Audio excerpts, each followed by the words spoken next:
Hey, everybody. Welcome to the live. This is 2 weeks in a row I've done a live. This is one of my goals, which is to go live every single week here on the American Arbitrage Cards channel. And I want to talk about stuff that I'm passionate about. And you guys know that I love bargain boxing. It's what I love to do. That's where you can find the most margin when you're at not a thrift store. You guys may know that I also do thrifting. And honestly, low-end thrift store items is where you're going to find margins like clothing as well.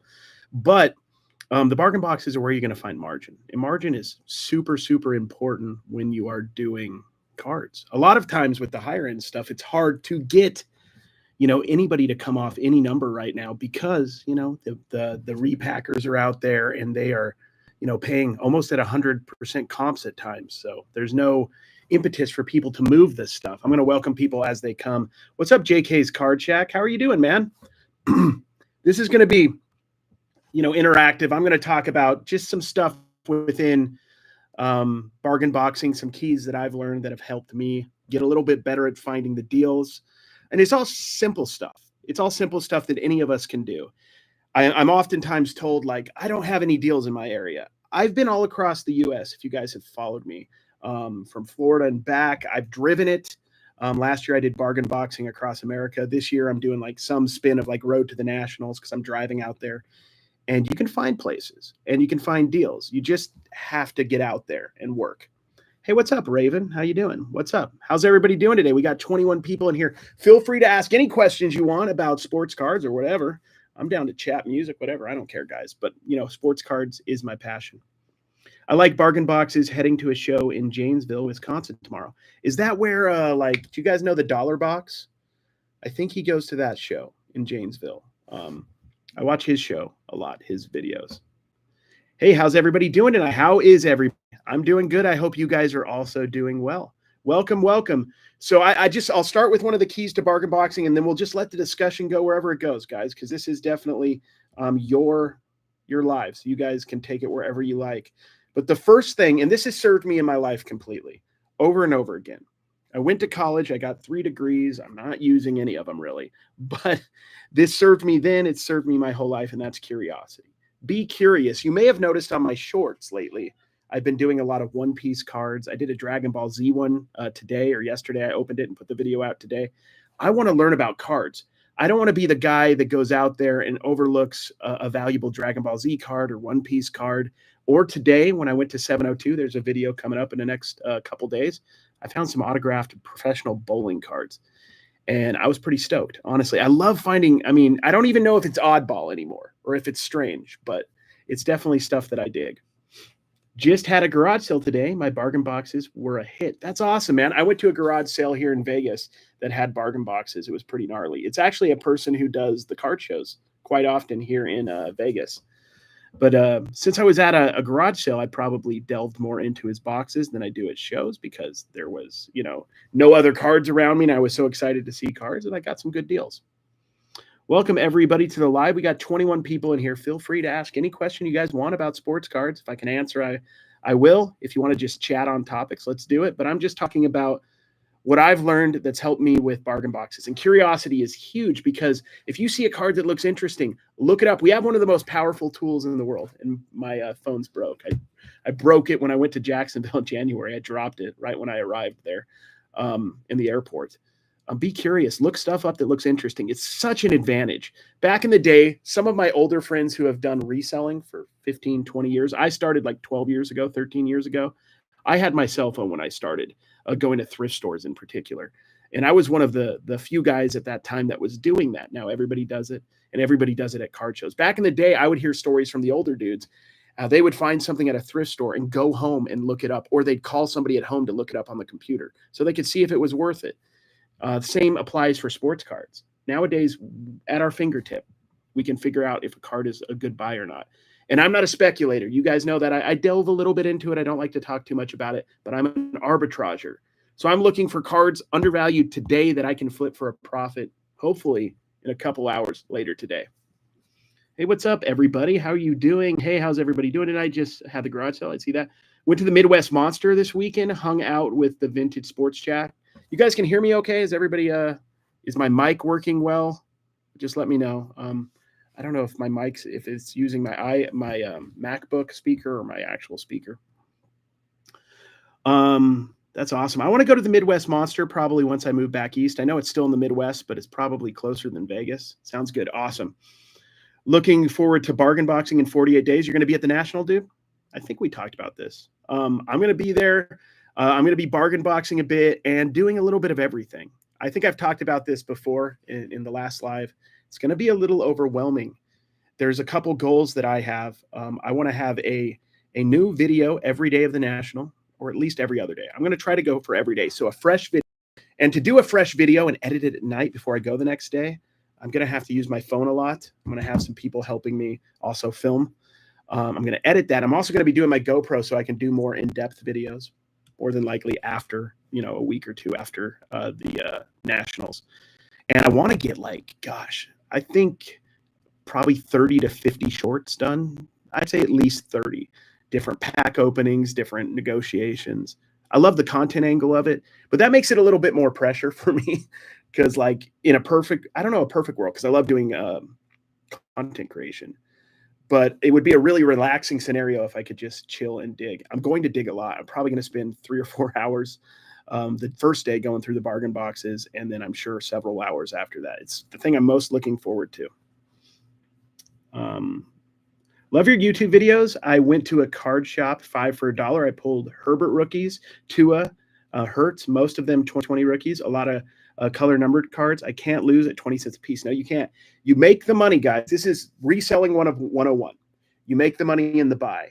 If you get a card at 20 cents that's a Herbert rookie, you can give it away to somebody, right? A Chronicles rookie is worth at least $3. Even if it's shipping involved and you do free shipping, you're still making 60, 70 cents. And more than likely, you can make more than that, or you can lot up several and sell it for even more. So you make the money in the buy. If you buy at the right price, you can never lose, and you can always give the buyer a good deal. It's a win-win-win. The more situations we can have in this hobby for everybody, where it's a win all the way up, the better off we are, right? So if the person who pulls it from a pack sells it to somebody and it sells it, and ultimately our goal should always be, I think, to try to be the person who sells it to the end buyer, the collector. That doesn't happen a lot nowadays because a lot of the higher end cards especially is hot potatoes, right? Let's sell you this Hertz, and then next week they sell the Hertz back, or in 3 months they sell it back, and it's just going from investor, which I don't really believe in the term investor for sports cards, but it's going from speculator to speculator to speculator. And some people, are left with a bag, or some people are cashing in a bag, I guess, at the end. Sounds good. Good volume. Awesome. Thank you. I found an Eddie Murray rookie, OPC for 75 cents. That's what I'm talking about. That's awesome. And that's another thing I wanted to talk about, with the key to bargain boxing. And that is, it's like a muscle, guys. If you go bargain boxing consistently enough, you just start to get a sixth sense for stuff. And you start to learn stuff. You start to go, oh, these baseball cards are from the 70s. A lot of us already have a knowledge about baseball cards because we were into it when we were younger. Maybe we've been into it our whole lives. So we know what a 78 Eddie Murray rookie Topps card is. But even if we don't know if a 78 is Eddie Murray's rookie, what you could do is you see an older looking Eddie Murray card, right? Definitely looks like it's probably before 87, 86. Look it up. It might end up being the 83 Topps. And if it's, 10 cents or a quarter, it might be worth picking up. But you just have to be dangerous enough in the bargain bins to look something up. You don't have to have a perfect encyclopedic knowledge of sports cards. You just have to be able to get in there and build your muscles enough to recognize some sort of pattern. It's a lot of pattern recognition. For example, if you see, early 90s baseball and it's numbered, even if it's numbered to 10,000, that could be a great card. Donruss Elite Baseball. I mean, commons are going for $30, $40. The stars are going for a lot more. Those can be in bargain boxes, or they could be in a $5 box or a $10 box, and they may very well be worth it. We're all 90s insert basketball guys. Exactly. So 90s basketball insert guys, the basketball inserts are insane too. There is so much nuance to it, and it helps bargain boxer if we kind of lived through it. So the nuance is very second nature to us because we experienced that. I remember vividly looking through my Beckett magazine, or Tough Stuff, if you guys remember Tough Stuff, and seeing the ads for the, 95, 96 SPX, the hologram cards. and some would have gold borders. And I think in the ad for basketball, they would show the Michael Jordan one that was autographed. That's worth a ton right now. And that was just mind blowing. But now I know SPX, even base, is worth something. The gold border, is the parallel. If you find anything, autograph from that, there's not a lot of autographs from that initial set. I think Penny Hardaway had an autograph too that year. Grant Hill might have one. I don't remember. I'll be at the National in the Ludex booth. In the Ludex booth, I'm bringing my son, and he's looking for modern stuff. That's awesome, Tom Kelly. I will stop by. I'd like to talk to a lot of people, man. If you guys see me at the National, come up, hang out, say hi. I'll be filming a lot, so if you don't want to be on camera, just let me know. I'll happily not film it. But yeah, it's just I will be out and about. I love the social aspect. I didn't realize this when I started content creation, how much I enjoy the social aspect of all of this, or how much of a social person I was. I'd been reselling for so long, in my store, spending countless hours listing and posting online or going to garage sales and not hanging out with my friends I grew up with as much, a little bit, but not as much as I had used to. And then when I started content creation, I started making friends, meeting people. And that's fun. It's a blessing, man. It's a blessing to be able to say hi to people. And it's cool when people come up because I know they already know who I am. Like in the sense that like, I don't have to put on an air. I don't have to perform. I could just be myself because they've seen me talking about sports cars. I could be a nerd, I bought a 3-row box of numbered 100 or less for 120. Can't go wrong. You see, there's no way you can go wrong. And I'm just a little bit jealous, dude. Just a tiny bit jealous. Heck of a deal. Do you ever set up at card shows? The last card show I set up was at the Ogden Marriott in Utah in 1998. So no, I don't. I don't really. I mean, content creation may compel me to do I kind of like the idea of having the camera on the side and filming the interactions. I think it'd be interesting. Stone Chase the Bag, King of Cards. They do that wonderfully. I mean, I probably will sometime in the near future for the buying aspect of it. I definitely don't want to be tied down to a table. I want to be roaming around, having a good time. So one of the days when my girlfriend's willing to hang out too, so she can watch a booth while I go and look around, I might do it. But I did it when I was 98. So I was 14 or 15. I remember, I think I made like $25. I think that's what happened. I made $25. I got a pack of Topps Finest, and I pulled a Randy Moss Finest rookie. So it was a win-win for the day for me. That Finest rookie is dope, if you guys remember that. Don't take the peeling off the Finest cards, guys. You know better. Planning any collab videos with other content creators at the National? Let me see. I'm definitely going to work with my buddy Tim, Over the Years Sports. If you guys know Over the Years Sports, he does bargain boxing stuff. But he also has a American Picker garage sale style channel. That's where I met Tim 4 or 5 years ago. No, probably like 3 years ago now. I met him doing the garage sale stuff. So 3 years ago, I think it was 2 or 3 years ago, I went to my first 127 garage sale, which is the biggest garage sale in the world. I'm going again this year. It's the week after the National. But I hung out with Tim there. I remember we both got to a deal, and it was a bunch of vintage baseball. We were both into baseball cards, and he got the stack that had the Hank Aaron. I got other stars, like I think Robin Roberts and stuff, but he had the better stack for sure, I remember. We messed that up. But he's a great dude. I don't know. I'd love to work with other people. I'm pretty sure I'll collab with somebody while I'm out there. Possibly, who knows? But I'm down. I'm always down to do that. Let me see. New sub. I enjoy watching your bargain box videos to help me flip some lower end cards. I will definitely be looking when I go to my LCS next. Awesome, man. I'm glad that you enjoy it. Bargain boxing is a really fun entry point, and honestly, end point for a lot of us. Like I am delving, as you know, a little bit more into like the $20 to $100-ish range. I still prefer at this point in my journey, I prefer like the $5 to $20 just because when I list, I'm making a little bit more. But what I love about like the lower end stuff particularly is it's kind of like a steam engine for my eBay store, for example. I can do a stack of 30, 40, 50 cards, put it through my scanner, put it through Card Dealer Pro, and bam, I've kind of like just injected life into the algorithm of eBay, and that helps sell my $10 cards. That helps sell my jerseys, my hats, Dawn, my girlfriend's, MCM stuff that she buys, or the plushes that we flip, or the action figures we sell. We sell all sorts of stuff on our eBay. So It's huge. Oh, thank you, Davis. Thank you for the $2. I think that's a super chat or a super hello or something. Love your videos. Learn so much off of you. Awesome. Well, thank you. I appreciate that. Very kind of you. No need to do that, but thank you. Thank you. Very kind. New to the channel. What state are you in? From. So I lived most of my life in Utah. So you'll hear me talk a lot about Utah stuff because I lived there. But I live in Vegas right now. I've been in Vegas for 2 years, a little over 2 years. I think actually about exactly 2 years. And I'm moving to Florida by the end of the year, hopefully. So people get confused because I'm always wearing like all different sports stuff. So my big thing with like clothes and sports stuff is if I find it at the thrift store and it's a good price and it fits me, I'll oftentimes buy it. I don't like Golden State particularly. It fits me and it feels good, so I wear it. So I have people all the time going, oh, I love Golden State or I hate Golden State. I'm like, I don't know. I don't hate them, but I'm ambivalent towards them.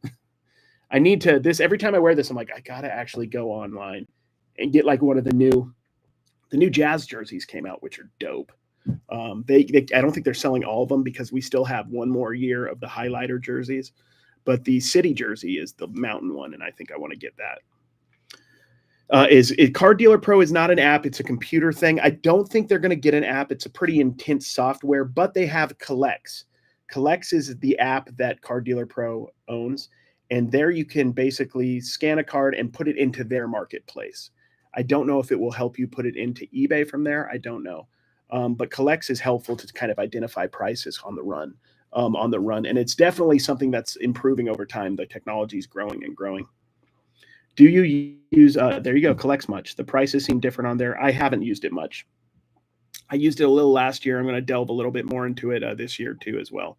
They're my good friends. I love the guys at Card Dealer Pro and Collects. Some of the best people in the hobby, super kind, super awesome. I want to support them all I can because honestly, I have not met a ton of people who aren't good people in the hobby. I know they exist, but like the Collects people are awesome.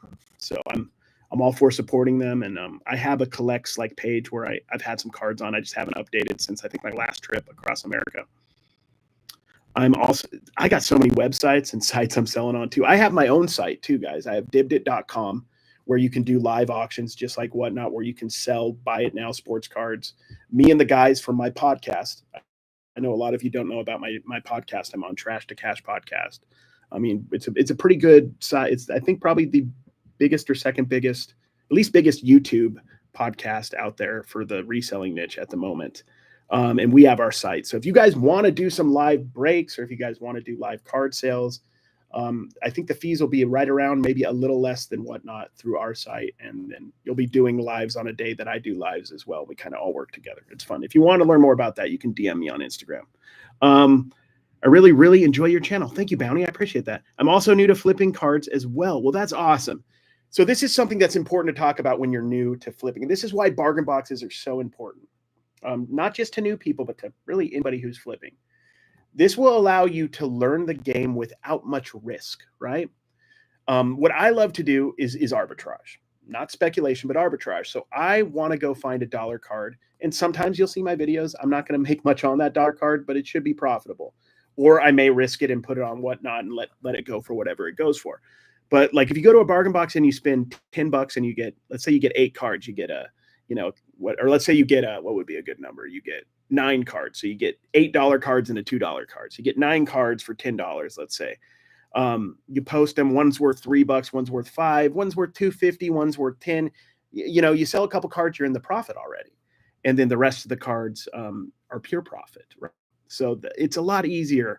The problem is right now when you're dealing with speculating, which a lot of people like doing in sports cards, and I get it, is you're buying a card near full comps, hoping the player's going to play well. And it doesn't even matter most of the time if they play well because it's all hype, guys. It's all hype.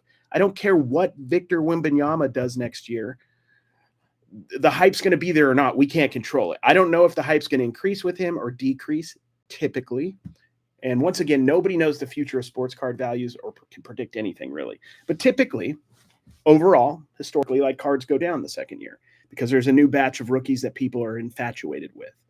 People care more about hype typically in the resale market or people that are speculating than they care about actual production. Because if they cared about production, there's plenty of people getting, great numbers that aren't getting any love from the hobby. It's not really about that. Have you ever gotten into a trade where you got fake cards? Not that I know of. I'm sure it's happened though. I'm sure it's happened. Definitely in collections. I've gotten collections before where like just boxes and boxes of cards where they've had some of that stuff that's like well known, like the 1986 top styled Michael Jordan, like baseball style card. Those are mass produced and fake. I guess you would call them fake or off brand or whatever. I don't put them on eBay because you can't really sell them, but they're cool to put in a book because they look dope. I just went to San Francisco card show today. The downside of a larger show is that a lot of buyers huddle around the dollar boxes and stay there for like 30 minutes. That's a good point. Here's one of my reselling tips in general, 101. So I do sports cards and I do general reselling. I go to the Goodwill bins a lot. Have you guys heard of that? The clearance center. And one of my biggest tips is to stay moving. Okay, there's a lot of people in this bin digging through. Go to a different one. So when and this happened at Front Row, there was more people than I'd ever seen at the bargain boxes. It wasn't the biggest show, but just the amount of people compared to the size of the show was insane. I kept moving. It's no use fighting over those bargain boxes. Just go find another bargain box and come back to that one later. Keep moving, because if you have that, I mean, more than likely at a big show, there's several, 10, 20 different bargain boxes, maybe even more. So if there's 3 people at that one, keep looking around. Maybe go to the back corners of the show, the places that are farthest out. Yeah, they might be the most willing to deal too, because they're not seeing as many people come through. And just go find a place. Keep moving. Even if you're moving, looking. This is one thing. Say you're going to that corner. Everything is, there isn't stuff here. By the time you walk back around, there may be an opening in that box initially. Instead of sitting there and waiting for that person or trying, I guess if there's room to get in, fine, go for it. But if there isn't, be proactive and look around elsewhere. Keep moving. The best thing you can do in that situation is keep your legs or whatever just moving forward. See, exactly. Yeah, I kept moving and found a table in the back with 50 cents cards, box full of numbered parallels. Even got an Anthony Davis to 99 for 50 cents and a couple autos. Exactly. So it's not always ideal, right? We're not always doing it the way that we love. We might want to look at a particular bargain box from a particular seller that we see, right out the gate. But if you can't, it doesn't really do you any harm to just keep moving, because you'll find another opportunity elsewhere. If any of you guys have other questions, feel free to let me know. I'm happy to talk about any subject within this. But basically, my main things with this, the main keys I have to bargain boxing, I took some notes here, is you want to be curious, right? Repetition is huge. And repetition is one of the best teachers you have in bargain boxing and in sports cards. And what I mean by repetition is just consistently going out and doing the same thing over and over again. If you go to a bargain box at a card show and you look through it, you're going to go to another bargain box. You're going to go to another bargain box. Then you're going to go to your local card shop when you're able. You're going to go to the next show. Each time you go, each rep, you're going to get better and better. You're going to learn patterns. You're going to learn stuff. And that's where I can't tell you how many times I've seen a card and I don't know why I think it's valuable, but I think it's valuable. Something in the synapses is firing, right? And then you look it up on eBay and then you find out, oh, there's some parallel here. And that's why I love kind of spreading out with, like, I'm getting into One Piece a little bit right now and I'm getting into other TCG stuff, because it's like a challenge. I don't know what the heck I'm doing, but just in the last couple of weeks, I figured out, rares. I figured out secret or super rares. I figured out the alt art stuff. Like, it's kind of fun. It's a challenge, maybe sometimes a distraction, but also I enjoy it. And if you don't enjoy doing this, there's plenty of other ways to make money. What is the best sports card store in Alabama? So I think I drove through Alabama last year. Definitely drove through Alabama. I don't know if we stopped at a sports card shop. I don't remember. I stopped at a really good one in Arkansas, but that's one state over, I believe. The state next to it in Fort Smith, Arkansas, has a really good small shop that just opened, where I found a 50-cent King Griffey Jr. gold signature card. That's one in a bargain box that people would overlook often. Collector's Choice was not a high-end brand in the mid-90s. And they had parallels. There were silver signatures, which I think were 1 per pack, and gold signatures. I don't know if they were 1 per box or 1 per case or couple boxes. I don't know, but they were hard to find. And you get somebody like a King Griffey, and I sold it for 47, I think, within a month or two. And it was a 50-cent card buy. But yeah, this is a Durant jersey. I don't even like Durant, but I just like jerseys, So there's a lot of different, and here's the thing, like this is something that I get told a lot too, is like you kind of get lucky. You have a great card shop, which 702 is a great freaking card shop. Amazing card shop. Always hooks me up, and they're constantly adding to the bargain boxes. But those deals or those places come to the people who search them out. I will tell you this much about my life. Everywhere I've been, everywhere I've lived, I've known where the card shops are. And I've known where good ones are because I just kept looking till I found one, because I was like kind of obsessed with it, because I love doing this and I want to flip and I want to enjoy this. I will say some areas might not have a strong card shop, but you might have a really good card show scene. If you don't have that, check your Facebook. Guys, you can go on eBay and flip from eBay to eBay every single day of the week. You can go on eBay, check, spend a couple hours a day. If this is like your gig, if this is a side hustle or a full-time thing, you could spend hours checking prices, buying lots and then piecing out lots, or finding cards that are undervalued, but they're ending at 3 a.m. or they're misspelled or something. There's a lot of ways you can do this. You can go on sportslots.com or ComC or, any of the copious amount of sites that sell singles, Beckett, whatever. I also like jerseys like yours, but it's you have one like me, but it's Steph Curry. Awesome, man. I just love jerseys. I mean, in a perfect world, I want to collect jerseys. I want to lose a little more weight, because 2X is not the easiest one to find everybody in. But I would love to be rocking nothing but 90s stuff, like late 90s. I want a Keith Van Horn like I used to have when I was a kid. I want a Chauncey Billups, but when he was on the Celtics for like that 1 year. I want Antonio McDyess. I want a Jerry Stackhouse. I want Vince Carter, all the guys. Sharif Abdul-Rahim was my dude. Does 702 have a day they refresh? Not particularly, but they were refreshing today when I came in. So they had like a 3-row that was brand new, stacked. And then they had like a couple stacks that they brought over, they were working on and let me look at before they put it out. And then also they had some new stuff in their newer bargain boxes. And I didn't even look at the older ones. They might have put new stuff in there as well. And sure, there is something to be said to the fact that I go there often, I'm filming, and I get a pretty good deal. But anybody, I feel like, maybe you may be able to get exactly the deal I get, but I've leveraged my work to do that, and you could make videos and do the same. But if you're consistent and you're spending money, they're going to work with you. Like almost, especially with the bargain box stuff. If you come at somebody in a bargain box and you have $400 worth of cards, right? Sticker. I mean, oftentimes they're going to say $350, $300, or even less, because you are taking a massive amount of stuff that they're never going to list, and they're happy to have you looking through those boxes. So sometimes that's another key to success in bargain boxing, is just sometimes push yourself, unless you're, very, very on a very tight budget and you have to make sure. But if you have even a $20 budget at a card show, let's say, which is totally reasonable, or less, and you're in the dollar box, do $25 cards and say, hey, will you take 20 for these $25 cards? The worst they can say is no, I'll do 22. And then you go, all I got is 20. Can I do 23 of these for 20? And they'll probably say yes. So you can always get a little extra deal if you're willing to negotiate, if you're willing to just take the chance.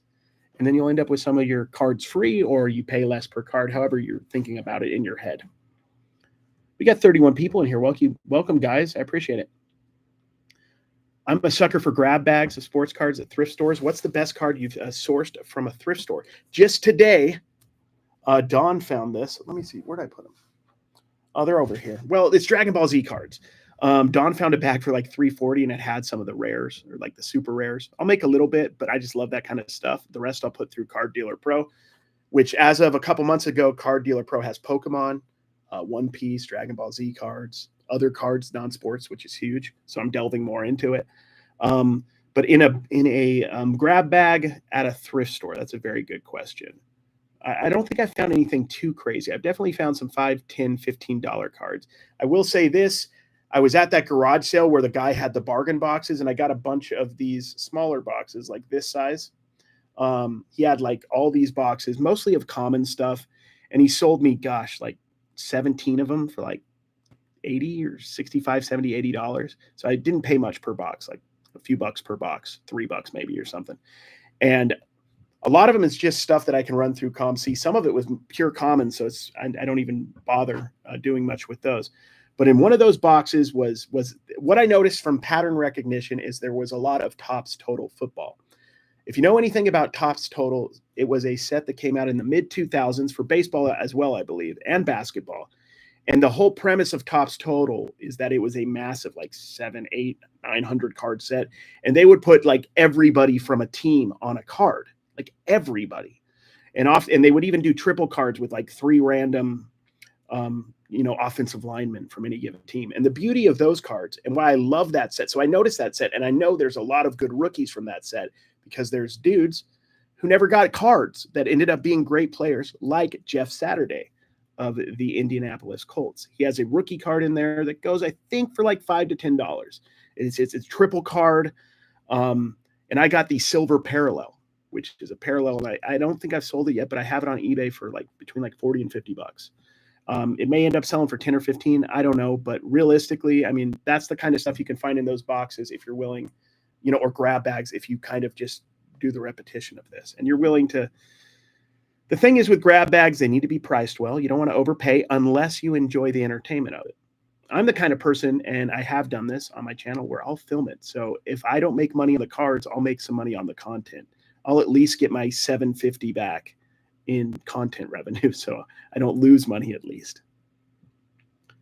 Like 2 months ago, I pulled an Eagles rookie out of 500, I believe. Awesome. That's bad A. Got to search for Topps Total now. Yeah, Topps Total is a big bolo. There's another guy from that set named Daniel Gleason. I think this is the 05 or 06 set. MS or something. I think he's still alive, but he's paralyzed pretty much. He can't move much, but he was like a safety on the Saints. So that's his only card. So there's players like that, people who became heroes, people that maybe have careers outside of football, but that was their only football card. I mean, there's stuff like that. John David Washington, who's the son of Denzel Washington, the actor John David Washington. He was in Tenet. He was in a lot of different movies. He has football cards from, I think, 2006 or 2005, because he was out of like Harvard or Fordham or something. And then he played 1 year with the Rams, or played in training camp with them, got a rookie, got an autograph card. You can make some money on those cards because if you know, you know. One tough part of Topps Total is it was printed on cheap cardstock. So Jay would guess hard to find in good condition. Yeah. And that's another thing with bargain boxing that's amazing. You can do it both ways. You can be like me. Obviously if it's bent or there's some real soft corners, it's an issue, but I don't particularly care about centering or perfect corners, because I am selling most of these cards to collectors at the low end. Most are to collectors, maybe speculators to a certain degree. Occasionally I'll sell a card where somebody's like, it has an issue, and they'll send it back because they want to degrade it. If there's something obvious like scratches, I try to disclose that or try to remember to. But there's a whole nother play with bargain boxes that I don't do, but I know other people do, which is looking through the bargain boxes for cards to grade. If you know that game and you feel confident in your ability to eye a grade or something, or have a good shot, it's a good way to do it, because the cost of the card is so cheap. You may want to risk grading it. Even if it comes back a 9, you may still profit. What's your eBay? The eBay is 1851 AD Deals, which was the name of the old shop that me and my girlfriend had in Utah, our old antique shop. Technically, like, the account's Plumber Girl 3, because it was my girlfriend's account. She was a plumber for years. She was a plumber pipe fitter, but she quit. We do this full time. Both of us are resellers and content creators full time. I spent like $200 on sports cards. Right on. I spent like $4 something today at 702. I spent for the person who used to have a hard time getting to like 100, like 400, 500 is not a crazy amount at this point for me, which is wild. I pulled an orange mosaic, a rookie Keegan Murray out of 25. Easton. Well done, man. Congratulations. Love to hear it. Went to Space Coast card show today. Picked up 100 cards for $15. Great boxes full of Metal Universe and Bowman U. Card Vibe, we need to talk, because Space Coast is near Palm Coast, right? Like, it's in the Daytona Beach area, because I'm moving out to Palm Coast, Daytona Beach, Jax area by the end of the year. That's the one thing I liked is I know there's a card show. There's Culture Collision in Atlanta. I've been to the Jacksonville card show. I know there's something in Tampa, I believe. Miami has Hobby Slam. I'm going to be going. I want to go up to Philly. I want to be doing a lot of the East Coast shows that I don't usually do, being a West Coaster. And then I'll be flying out twice a year for Burbank. And I may try to hit front row if I can ever. I'm never probably going to be the sports card person that travels. It just doesn't really make sense economically. with content. And I'm not buying like super high end stuff, but at some point I might do it if somebody wants to fly me out. But I don't really want to spend a lot of money doing it. Absolutely amazing. You've lived in Utah. By far the best content creator to come out of here. Awesome, man. I love Utah. I lived in Utah for almost 3 decades, almost 30 years. The one thing I hated about Utah was the weather. I don't like snow. I'm originally from California, SoCal. So I didn't grow up the first 10 years of my life in snow. And I like snow, like in Utah. We're talking Utah snow. I like snow up until like December. Like a couple years of snow is fun. But it's the March snow when you want it to be over with. And I would slip every year, and I was tired of like feeling like I'm going to break my leg. I never did, thankfully, knock on wood. I never really hurt myself falling, but one year, here's a story. One year when I was at my store, we had black ice in front of my store. We're trying to get rid of black ice, but I didn't catch this little piece, and my legs landed. I never had done this before. My legs like landed behind my body. Like it was really weird. And the weirdest thing is it didn't hurt, and I got up, and it almost was like chiropractic. It almost like made me feel better. Like I got stretched. It was weird. I'm not like a flexible person, so it was weird. T-Rike has some good videos of searching bargain boxes for low-end cards to grade. You two are my favorite card YouTubers. Awesome. Troy's awesome. I've definitely talked and chatted with Troy many times. I've seen him at card shows. I pick up John Collins stuff for him, and picked up a couple Randolph Childress autographs for him. I need to send out. I keep forgetting they're in a pile over there. But he's a good dude. Tall guy. He's an ex-basketball player. Probably still a little bit plays, but he's like an ex-professional basketball player. Yes, sir. It's in Melbourne, and it has new people running it. Decent, smaller show that will grow. Awesome. Good to hear it, man. Good to hear it. Who's your favorite Utah Jazz player? Great question. Right now, my favorite is Keontae George. Historically, I'm not a big like star guy. I'm a big fan of role. I always like the underdog. So growing up, I didn't like John Stockton too much. He's kind of nerdy. Malone was buff and everything, but like I was like Brian Russell was a big deal when I was a kid. He was like the third guy. Ostertag was funny and goofy to me, Greg Ostertag. So I'm talking 90s. That was when I was like a teenager. But currently Keontae George, I like a lot. Walker Kessler, Johnny Jazang out of UCL. I like all the guys, man. I'm rooting for Taylor Hendricks to continue to grow. Bryce Sensabaugh, all those guys. And I love the rebrand. If you guys don't know, the Utah Jazz rebranded, got rid of that highlighter uni. Go check it out on ESPN or like on Google. It's worth checking out. They went from the worst uniforms in the league to top 3, maybe the best, which is cool. I don't know why they went to that yellow. That made no sense at all. I can understand not going to the mountains in the purple and changing it up a little, but going to the yellow it was weird.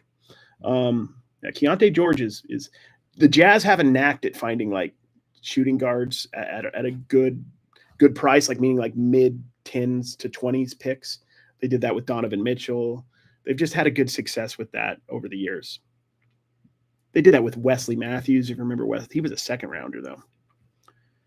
Which of these low-end cards do you feel is the easiest to sell? Autos, numbered, or rookies? Autos are that's a good question. There's so much nuance to that question. Autos in general, but I mean, if it's a random dude from 1995 compared to a rookie from this year, but it's also got to be the right rookie for it to sell well.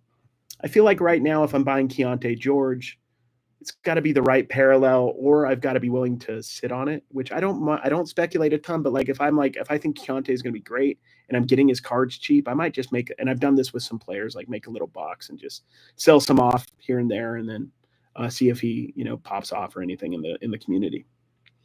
Made my heart happy when you referenced him in your most recent video, picking up the card of his coach. Yeah, that was awesome. Yeah. Randolph was like, I think an assistant coach at Wake Forest. I don't know if he still is, but yeah. But I remember Randolph Childress for different reasons. In 1995, I was might be like my biggest year of going to Kmart for retail. So you may have seen my shorts where I go to Walmart and Target for retail product. I didn't start during the pandemic. I've been doing this my whole life off and on, and most of it, honestly. But back in 95, there was a Kmart. I was 11. There was a Kmart 10, 15 minutes from our house. My mom would drive out there and they had a little card section. And what you could get cheap and that was available at Kmart were these, I don't know if they were like $11.99 boxes with like maybe, I don't remember how many packs they had, but like more than 10. They were like $1-ish a pack, maybe a little less. They had Collector's Choice basketball, 95-96, which is Garnett's rookie year, Rasheed Wallace's rookie year, the guy, my PC, Jerry Stackhouse, but also Randolph Childress, who played. I know he played with the Portland Trailblazers because he has a rookie, I believe, from that set, 95-96. So my connection to him is I believe he has a picture, and I can look this up, of him like that 95-96 Collector's Choice set where they're in an auditorium in that set, like standing by ladders. You guys can look on eBay right now for 95-96 Collector's Choice basketball rookies. They're all like standing next to ladders for some reason. If you think the Wemby rookie is bad, like this, but it's so bad it's good, if that makes sense. I remember it. So maybe they were secret geniuses that were doing that ironically to make us remember. I don't know. Dude, Ostertag was the GOAT. I have an Ostertag story. One time I went to a game like 2001-ish. We were like 7th row. Somebody had got us tickets.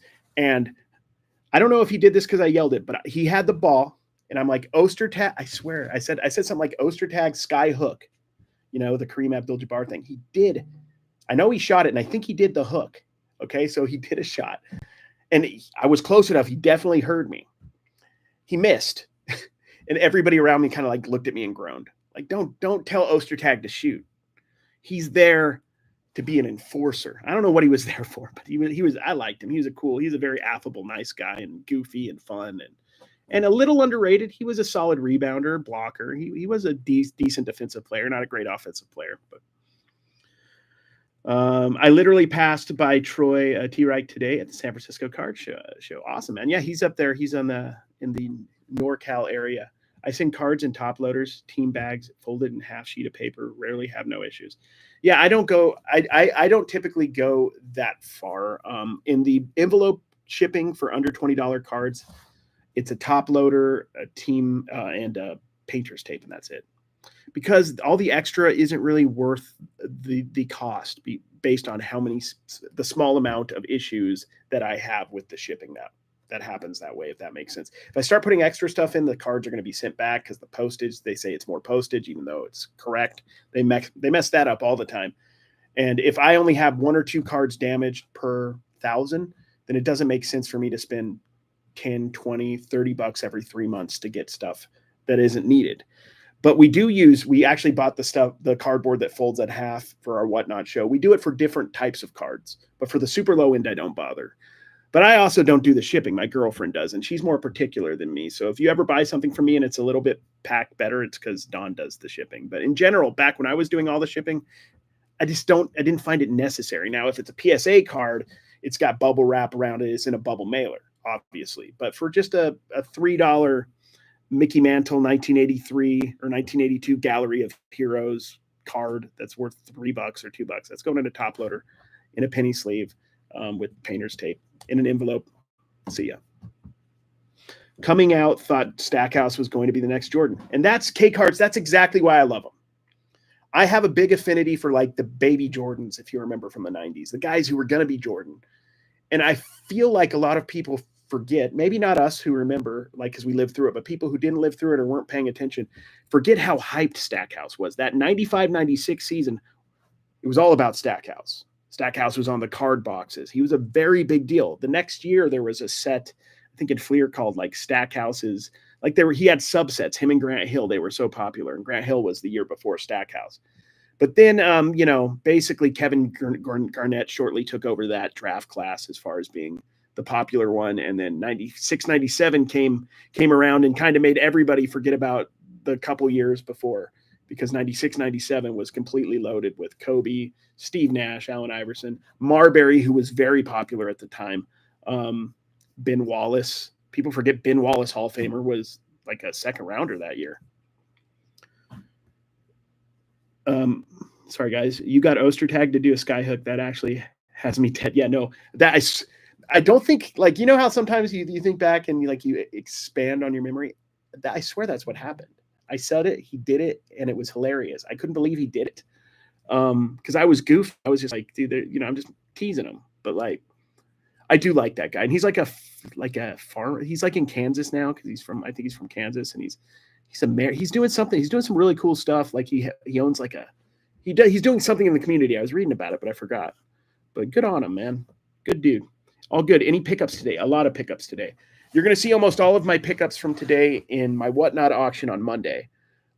There's going to be a lot of good stuff. But just off the top of my head, Jimmy Johnson, like I got some NASCAR stuff. I got a Tony Stewart autograph prism card, a Jimmy Johnson autograph prism. I got, gosh, it's hard to remember everything I got, but I got a lot of stuff. I got a couple 1-of-1 printing plates, hockey, believe it or not. I got a gold number to 10 autograph. I got all sorts of stuff. Victor Wembanyama's, stuff like that. Nothing super high with Wembanyama, but still. I recorded it. Yeah. The video is going to be out after the auction, though. I don't think I might have it done before the auction. I'll actually try to get it done before the auction on Monday. Typically is my schedule. But it'll be, a couple hours before the auction. So I just need to basically do the voiceover. But it was one of the best days I've had there, probably about a month and a half. It seems like every third time or so, they just really, really put a lot of stuff in, and I find a bunch. Nothing came in today. Yesterday, a 1963 Don Mossy, a Tiger Twirlers came in for my player run. Awesome, man. I remember Don Mossy. He has a card. He has a lot of cards, but there was one card where it's his face. And I remember the dude has massive ears. If you guys go look up Don Mossy, it might be the 56. It's like one of them. I don't know if he has big ears or it was just exaggerated for the painting. I guess that was on that card, but he has like massive ears. That's what I always remember about Don Mossy. Okay, because I love when you put your bargain box hunting or any kind of videos you do. Yeah, I'll have one out. My goal is 2 videos a week. 2 videos every week. I did 2 this week. I did kind of like a shorter bargain boxing one yesterday or the day before of when I was at Front Row a couple weeks ago. I did some, I honestly have a sequel to that that's even better than the one I just did because I went back on day 2 of Front Row and got a ton of cards for 50 cents a piece. He gave me a deal if I bought 300. So I should make a video out of that. I know some of you guys love the like deep dive bargain box videos. So I try to mix those in along with the flea market videos when I can, and also like card shop videos. Try to keep it pretty simple. And then my shorts are primarily just my retail hunting with an occasional garage sale or an occasional, flea market or card show or card shop video, dollar box video. Yeah, he has very big ears, quite large. Mossy Super Collector. There we go, man. I bought that Billy Owens, I believe. It's in my stack. I don't think I posted that on eBay yet. I might have. I could put that through the Whatnot auction, though. If you ever see anything in a video and you're in the auction, ask me. I can go look for it. I should have it in a box if it's not listed. And if it is listed, I'll take it down. Even if it's super valuable, I'll take it down. We'll run it and see what happens. It was nice meeting you at the Pasadena show. Awesome, man. Nice meeting you again. Trying to remember Travel with Chopsticks. What was your name again? That's one that's hard, guys. If you ever meet me and I forget a name, please have patience with me. It's hard. At a certain point, it's just like I can't remember. I remember faces, so I do remember, but it's hard to remember names. I have to like play that name game where like A is in this or whatever. John at the Dollar Box. Yes. Awesome, dude. You should rip a mystery pack. I might do something like that. I've been thinking about as a long form video doing some hobby box ripping, a la Pac-Man or something like that. What I want to do, though, is I want to do affordable stuff. I don't want to do high end. I want to keep my channel about bargains and then me growing into maybe mid-end stuff. Maybe I'll start doing some $200-$300 cards here and there that I'm flipping. But with the boxes, I want to focus on retail. And like when Bowman U comes out and it's only $125, that's fair. It feels like a good deal. But never say never, but I don't think I'll ever be the guy opening up a flawless, $5,000 box or something, unless they want to give it to me for free or something. I just don't see that as a good use of money. A 56 and 57 Mossy should be coming in tomorrow, though. My top run should be complete after that. Awesome, dude. A Don Mossy Super Collector. Was he on Cleveland, I think, if I remember right? Or what team did Mossy play for? He probably played for a few. I collect NHL and Marvel and sell those too, plus NBA, mainly in single shows and whatnot, but a bit of eBay as well. Love the bargain bin hunting videos. That's awesome. I got some so I got some hockey today. I picked up a few Marvel cards. I picked up a Spider-Man card that was numbered to 299. That looks like it might have been from like No Way Home. I think Upper Deck did a set. I know that's not super valuable, but it was $1. And I'm like, at $1, a number to 299 Spider-Man, worth putting through the show or maybe putting on eBay. Like, I don't feel like I can lose at $1. Or here's the thing that's important about bargain boxing. You don't have time to look everything up. So if something seems like it could be good, take the chance. And if you lose money or you find out it's not worth what you paid, that's almost sometimes losing on a card, guys, on a chance that you take, an educated chance, right? We're doing arbitrage, so we're trying to flip it and not speculate so much. But if you lose occasionally, that's sometimes the best teacher. It's better teacher than winning a lot of times, because you lose, you learn several things. Okay, that player maybe that set wasn't good, maybe that was higher of a numbering, maybe it needed to be like, you could learn 5, 6, 7 lessons from one bad purchase and also from a good purchase. But I feel like the bad ones kind of stick in your craw a little bit longer and a little bit stronger. Played for the Indians, Tigers, and Athletics, I believe. I have that, Keith, and his 62 post. Very cool. I love the Marvel stuff. PC-wise, I'm pretty obsessive sketch card collector. Awesome, man. That's awesome. Yeah, Marvel. Here's my Marvel collecting. So like from 93 to 94, I think more so than baseball or any sport, I was primarily a Marvel card collector. I got so into 93 Flare, I think it was, and 94 Ultra. So it was the 93 set that's a puzzle. Do you guys remember the puzzle Marvel set where like it was a 9-piece puzzle, and I loved that. I got in this thing where like I never really got into comics, although I was aware of them. I just got into comic cards is what I called them back then. And then the 94 Ultra set with the really kind of dark, like scary artwork for a kid. It was kind of just like kind of intense and raw artwork. I love that stuff. And I was probably mostly because I was into the X-Men every Saturday morning. No, they have X-Men 97 out now. I need to get into it. But I was a big X-Men guy, kid, and I loved Gambit. Gambit was my favorite. I like Fleer Ultra almost across the board, sports and non. That's I wish, like I did a video the other day of Skybox Metal Universe Championship or whatever it's called, and it saddens me. It saddens me. Sorry, I'm a little tired, guys. It saddens me that I'm not a big proponent on everything needing to be licensed, but these could be so much better if they were licensed. I mean, just imagine how crazy people could go if Topps bought Upper Deck or at least got the Skybox licensing from them or something. And a mainstream company with logos, Panini for, I guess, the next couple of years if they did it. And we got a Jambalaya with current stars. If we got a, Z-Force, like they have all these iconic metal, just a straight up 1996 through 98 era metal copycats set a la Topps Heritage would go crazy. Like I'd love to see like a Keontae George, dribbling down the court and like a cyborg behind him, like shooting lasers. Have you seen those metal cards from back in the day that are just absolutely insane? The Wade Boggs metal card where there's just a bunch of freaking eyeballs in the background, or the Kurt Schilling when he's like being surrounded by like all these vines and stuff.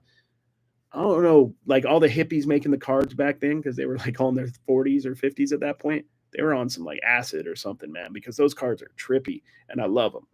And they probably took a chance at that time, and they took a great chance because they're iconic now. Take a chance sometimes. You may make something iconic. Mossy on-card autos are cheap. Doubt they'll be fake. Yeah.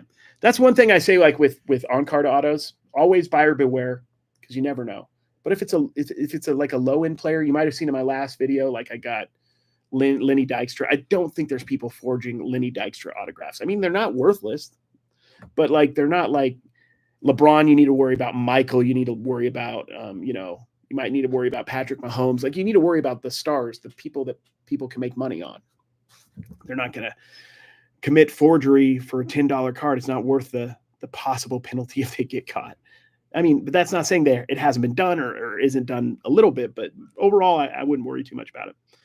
Agree at the same time, if we're talking license versus non-license, I'll take Leaf non-license, but legit game use patch over Panini license, not associated. 100%. 100%. Leaf is one of my favorite products, and I think it's catching on to a lot of people. Like, a lot of people are also like, Leaf is going up in value, because I feel like it is, because like more people are recognizing the Leaf cards oftentimes look better. They're creative. I don't know what they're doing, but the way the cards look, they look less like the Leaf of 10 or 15 years ago, where it's obvious, like just a jersey, full jersey with, no logo. Now they're being much more artistic with it, and hiding a jersey, where like it's not always super noticeable that it's not licensed, or at least it's not really that, it doesn't aesthetically bother me as much as it used to. So, and it bothered me like anybody else, but ultimately, yeah, game used, real on card autos, beautiful cards is going to win over, lazy, any, random Fanatic jersey thrown into a card that's not from anything. I mean, at that point, it's just an insert card, and just make a cool, shiny insert card, and don't even bother with that if you're not willing to get game used, because there's no purpose. Just make another cool commemorative coin card. Those are better than those. They at least look cool. Hey, Carrie, just sold some Chet Walker autos on eBay, and then heard he passed away today. I always feel weird about that. I have some trouble with that. I a lot of times, I'll be honest, a lot of times I pass on people's autographs if I feel like they're only valuable because the person had just passed away, or passed away tragically.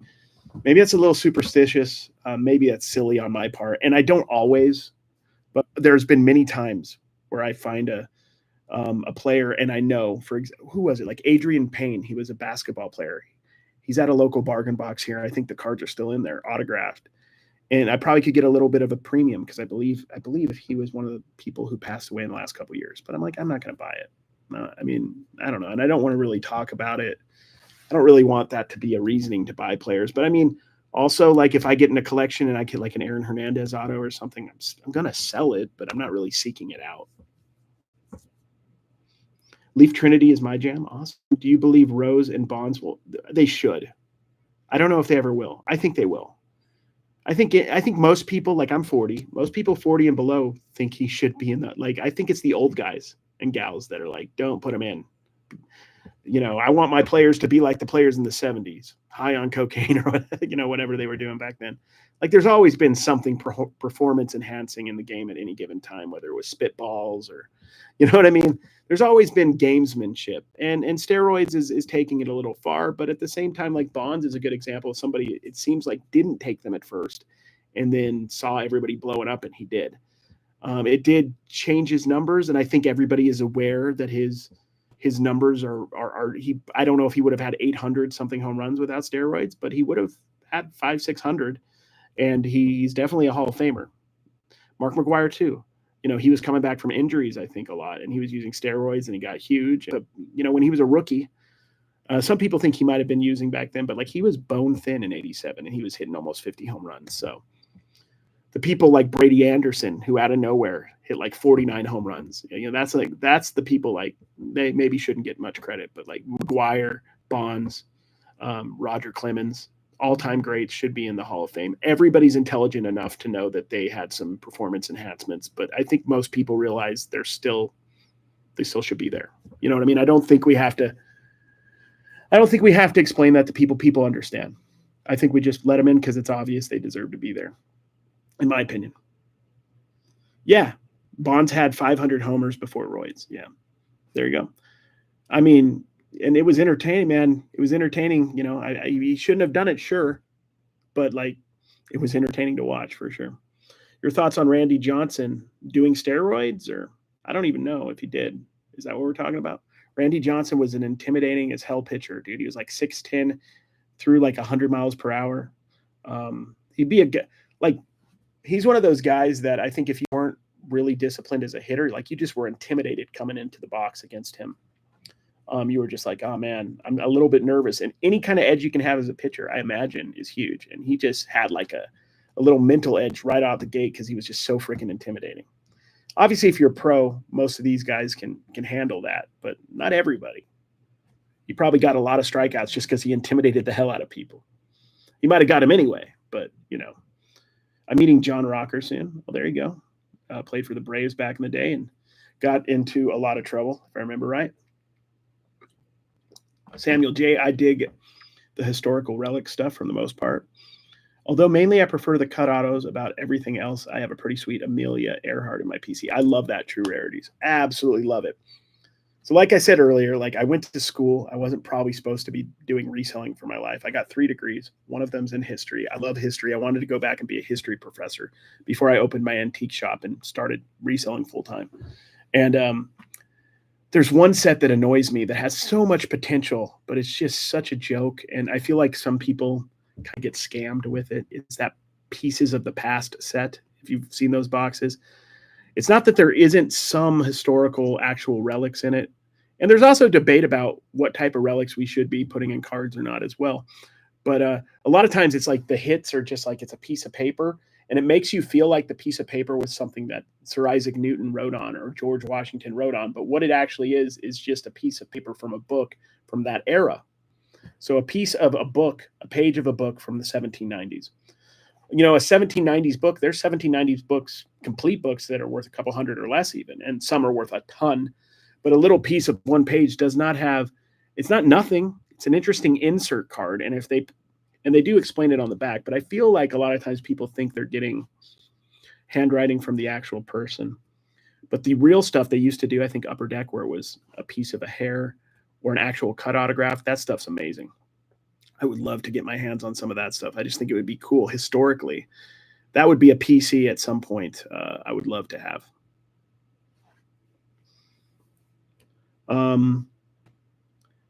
John Kruk in the All-Star game was hilarious. That's so cool. My ultimate Grail PC item that I may never have, but I always hope, is a legit DB Cooper note. So he like was the guy that jumped out of the airplane that got away or whatever. I don't remember the whole details on that. Did he have like notes he was sending out to people? I forgot. When Johnson hit the pigeon, it was fireworks. Yeah, that was wild. I bought like a large stack of Pieces of the Past relics at a card show last week for 2 apiece. Lots of newspaper clippings. That being said, Samuel, I would probably pick those up at 2 apiece too. Because I think at 2 apiece, yeah, heck yeah, cool insert card.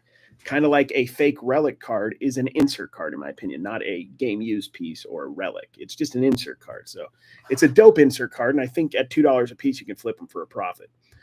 It's when it's not so much us, because I think we're educated on it, most of us, but like there's a lot of people opening that think they're getting like a piece of Ben Franklin's signature or something. And I don't know. It just seems like it could be clear.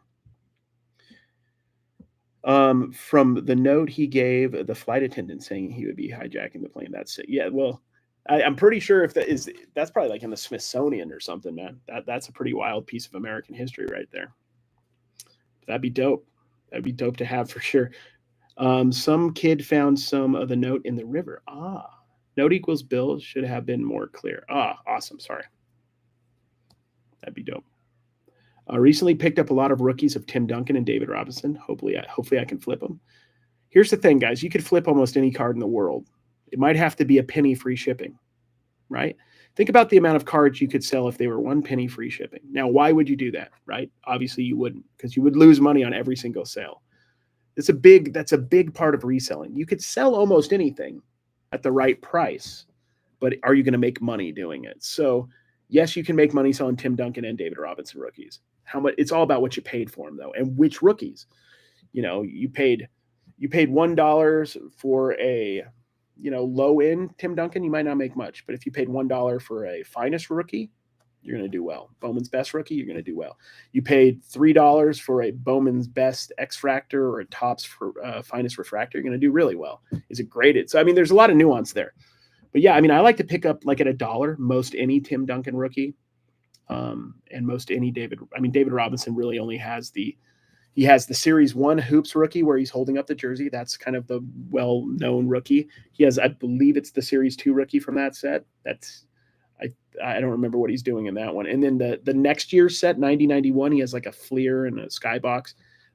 A couple different sets, and people kind of consider that his rookie as well, for those sets. So I'm not a big baseball guy, but I picked up a pretty cool looking signed Hank Bauer bat at an estate sale the other day for $10. All day pickup, all day, 2 times on Wednesday, 3 times on Thursday. That's a great pickup. I mean, if it was a Hank Bauer branded bat, like one of the bats they sold in the 60s for $10 unsigned, I would have picked it up. So baseball bats are interesting bolo, by the way. Be on the lookout item for reselling, not just vintage bats, but a lot of the DeMarini and the stuff that kids use nowadays. It's a lot of times you can find them at yard sales and stuff and flip them for good money.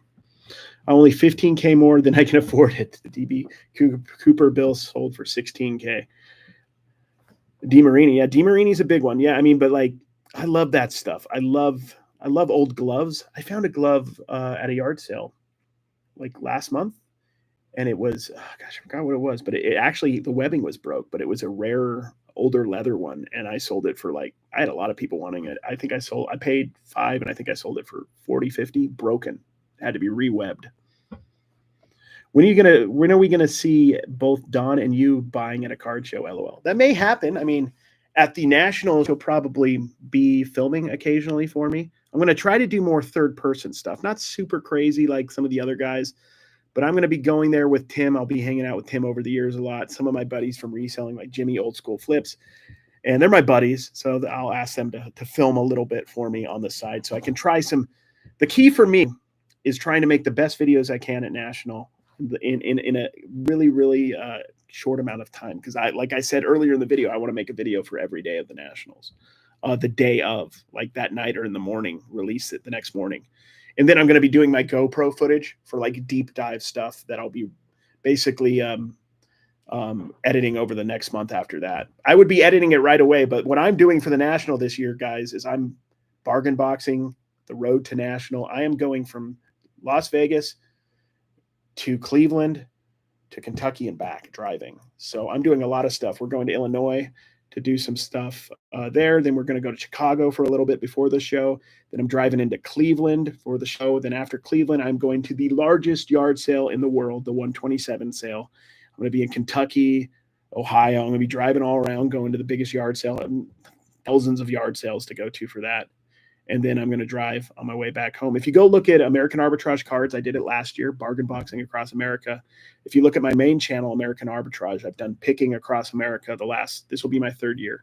The first year I did a video every day picking across America, making these kind of fast edit videos that are kind of fun to make. Any advice on growing a YouTube community and your channel? Yes. What kind of, Daniel, like what do you do in sports cards like that you love?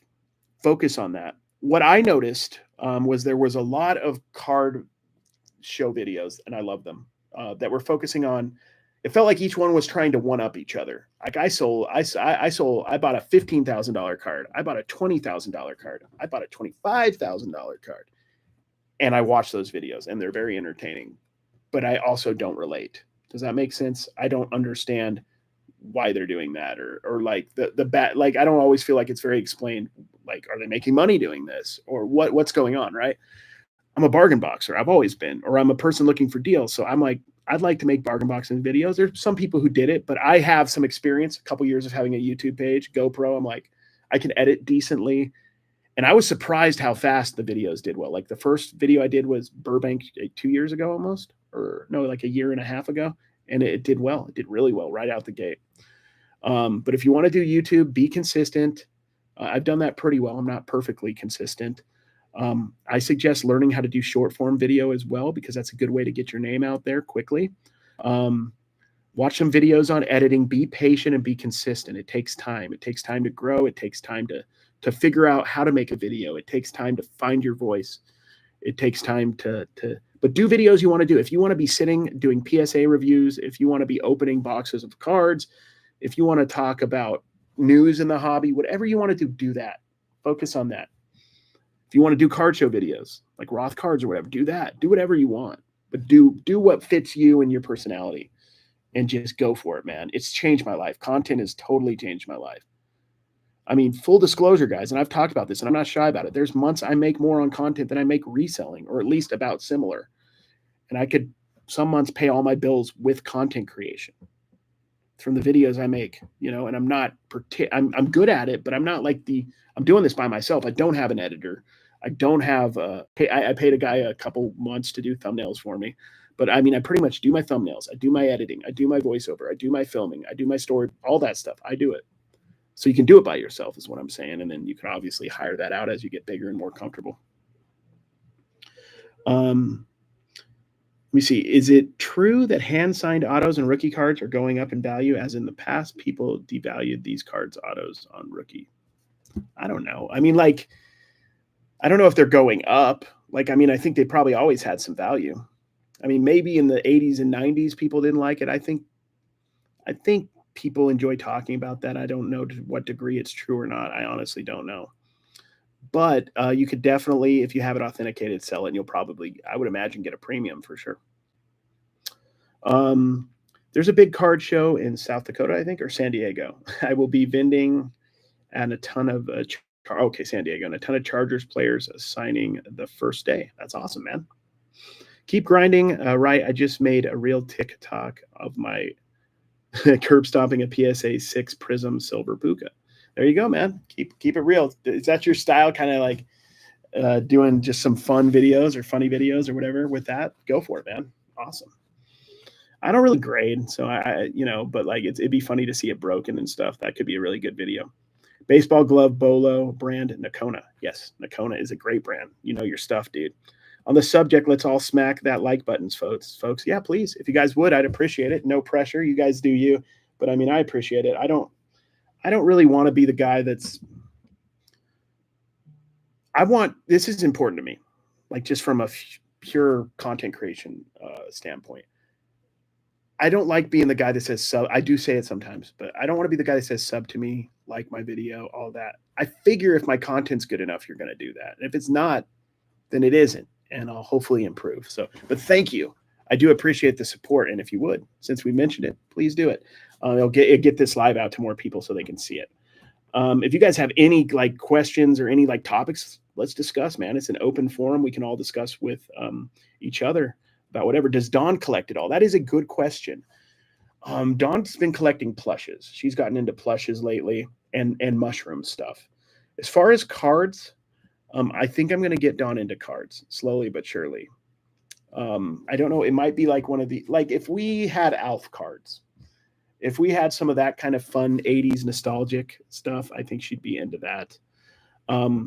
She has card stuff on her TikTok. Like she'll see Coach Co show up on her TikTok because she watches my stuff and then she'll get those and she watches. So she's actually learning a bit about sports cards.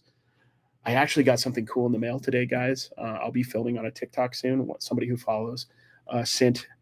They were asking me how much is this worth. It was like a 2001 sampler box from like Kmart that had like different packs. It's not open. I'll show it to you in a video possibly. It'll be in the video I do on TikTok, but it's like a cool sampler box. And I'm like, I don't know. You could ask probably a bit, and it would probably and just have best offers and see what people are willing to offer. And she just ended up giving it me.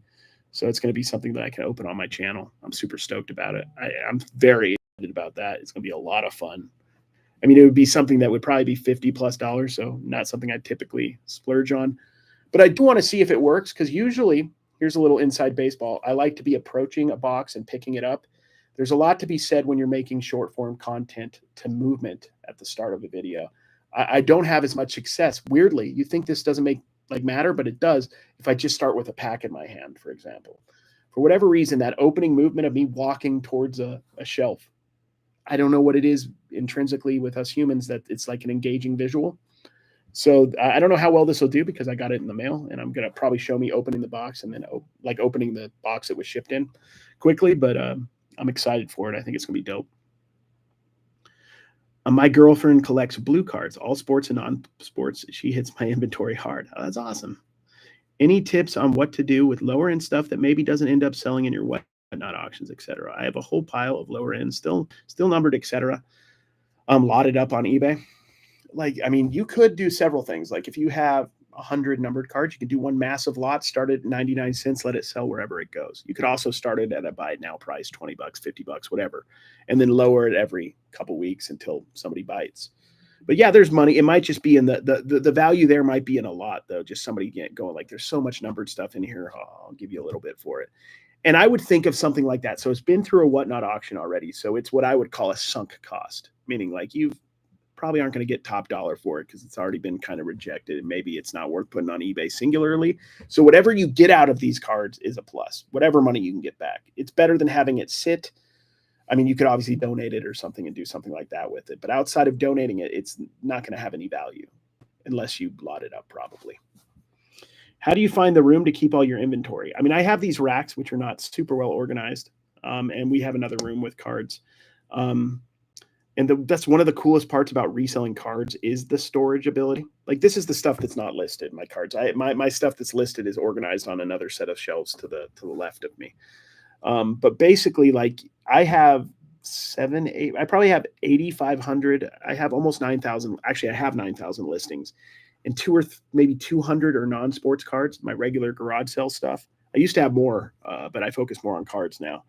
So I have probably 8,800, 8,700 cards, and they're on 2 shelves. I think I'm just starting the 3rd shelf, and they're alphabetized by sport or by genre.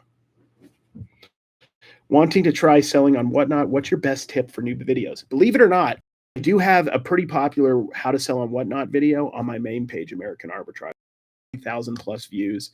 You could check that out. Well, it'll go into detail about starting it, my tips. And I have a second video, like tips for 2023, I think. I haven't done one this year. I'm not a tips video guy much, except for these lives.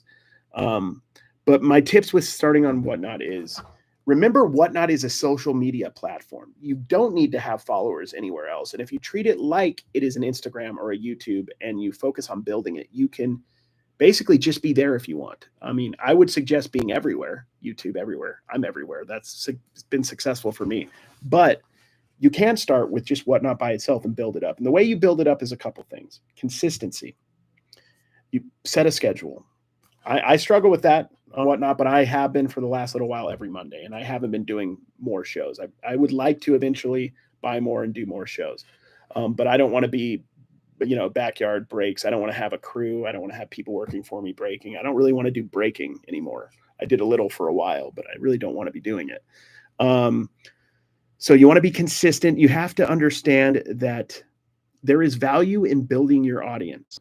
And what I mean by that is your first couple auctions are going to suck, probably. You're going to lose money. But the value is you're getting your name out there. You're getting customers. You're giving customers that are new deals. And then when people get deals, they come back to your auction. You got to remember, before I did Whatnot, I lived in Utah, and I was literally a live auctioneer. In person, 30, 40 people would come to my shop that I owned, and I was the auctioneer, and I'd go, anybody at 5, anybody at 5, anybody at 750, 750, somebody give me 10. I did that. And what I learned from doing that for years is this. You're gonna have good auctions and bad auctions, number one. And number two is a good auction is this. There's going to be wins for the buyer and there's going to be wins for the seller. It has to be. People aren't going to come if they constantly overpay for everything. And people, you're not going to be able to continue to do it if you lose on everything. So the thing is, you got to find stuff at the right price where the overall number is you're making money, right? Because people are PCing Bo Jackson, so they might pay $8 for a $3 or $4 card that you paid $1 for because they love Bo Jackson. That's going in their PC. They're cool paying it. They know what it's worth, or they just want it for themselves and they don't care. But you might sell a $10 card, or that you paid $10 for that's worth $20 on eBay for $7, and you lose money. But that person who bought that from you is going to make money on eBay, or they got a great deal for their PC. So I think as long as there's a fair balance of that, and ultimately you're paying at the right price where you can make money on the in-between of that, everybody's happy. And I do like live auctions because it's an open platform for everybody. Everybody can look stuff up and see if it's worth it. It's not a mystery. I'm not selling a mystery pack to you. You can see the card, you can make your decision, and you can determine if you want to bid on it or not, and just go from there. But just be consistent, be okay building your page, and probably losing some money for a while. If you want to build it, that's because once you have followers and people who come to every one of your shows, you'll start to know them and you'll be like, you know what? Chris really loves, the Washington Nationals. So when you're at a card thing, you might get a bunch of Washington Nationals really cheap because he loves them and he'll pay for them. So that's the fun of building it. Do you collect starting lineups growing up? Not really particularly. I do like starting lineups. I think I had a few, but I didn't go to the store buying them. I was a Ninja Turtle guy, and what else did I get a lot of? Army ants. Do you guys remember Food Fighters? Do you remember the Food Fighters? Those were dope. But sports stuff, like collectible figures, I wasn't super into. I do love them now, probably more than when I was a kid, honestly. Do you need a mic when you were using the GoPro at a card show? I don't have a mic. I was just talking about how I should get one, though. It would be a little bit crispier. You don't need one, though, guys. If you watched any of my videos at a yard sale, or sorry, I do yard sales too, but at a card show, I don't have a mic. So you can tell what it sounds like. Not perfect, but good enough. But yeah, a little Rode mic or a cheaper wireless mic would be well under $100 and worth an investment. What I would do, gosh, you could do so many things, guys. You could get a little contraption for 10 or 15 bucks on Amazon and put your phone on it. That would be pretty much next to no money to start up. I've literally been at card shows and yard sales, guys, holding up my phone while I'm talking to people like this. I've done it for years, so I'm not as shy about it as I used to be. But I'm just like, I got to get film of what I'm doing right here, so it's going to be weird. But a GoPro is a good investment, and you can get like a GoPro, a couple-year-old one that'll do almost everything that a new one will do. There's a couple nuances for $200-300 if you look around. I have the GoPro 12, the newest one. The cool thing about the GoPro 12 is I film in a mode where I can take it from full length widescreen YouTube to the 16:9 shorts aspect ratio. So before, what I would do is I would have my videos like this, as you see, and then I'd cut it to TikTok size on my editor, but my head would be over here or something, and then I'd have to like move the frames over till my head was right in the right frame, if that makes sense. And it took time. Now the GoPro 12 will automatically film it where whenever you cut it to the size, it'll center you, which is huge. Makes it much easier when you edit. But that's not something you need. You can do that yourself. I did it for years myself, but it's like a little thing. I love content, guys. You want to talk content? That's like my thing. I don't know if you answered earlier. I missed it, but Mavs or Celtics? They played tonight, right? Or are they playing tomorrow? I want the Mavs. I want the Mavs. Even if they lost again, I'll bet the underdog, the Mavs. Have you ever thought about setting up at a show? Yeah, I talked about this a little earlier. I've thought about it. I think it would be cool for content. It'd be cool for deals too, because I'd have people bringing stuff up. Hopefully, hopefully there'd be enough people interested in doing that. I think it'd be cool if I advertised it and I was like, guys, I want like some boxes of stuff, and I'm talking low mid end. I don't want anything crazy, but stuff. Basically, guys, help me find some stuff to run through, whatnot. Teamwork makes the dream work. Something like that would be fun, for sure. I mean, I'd love to do it. So I might end up doing it.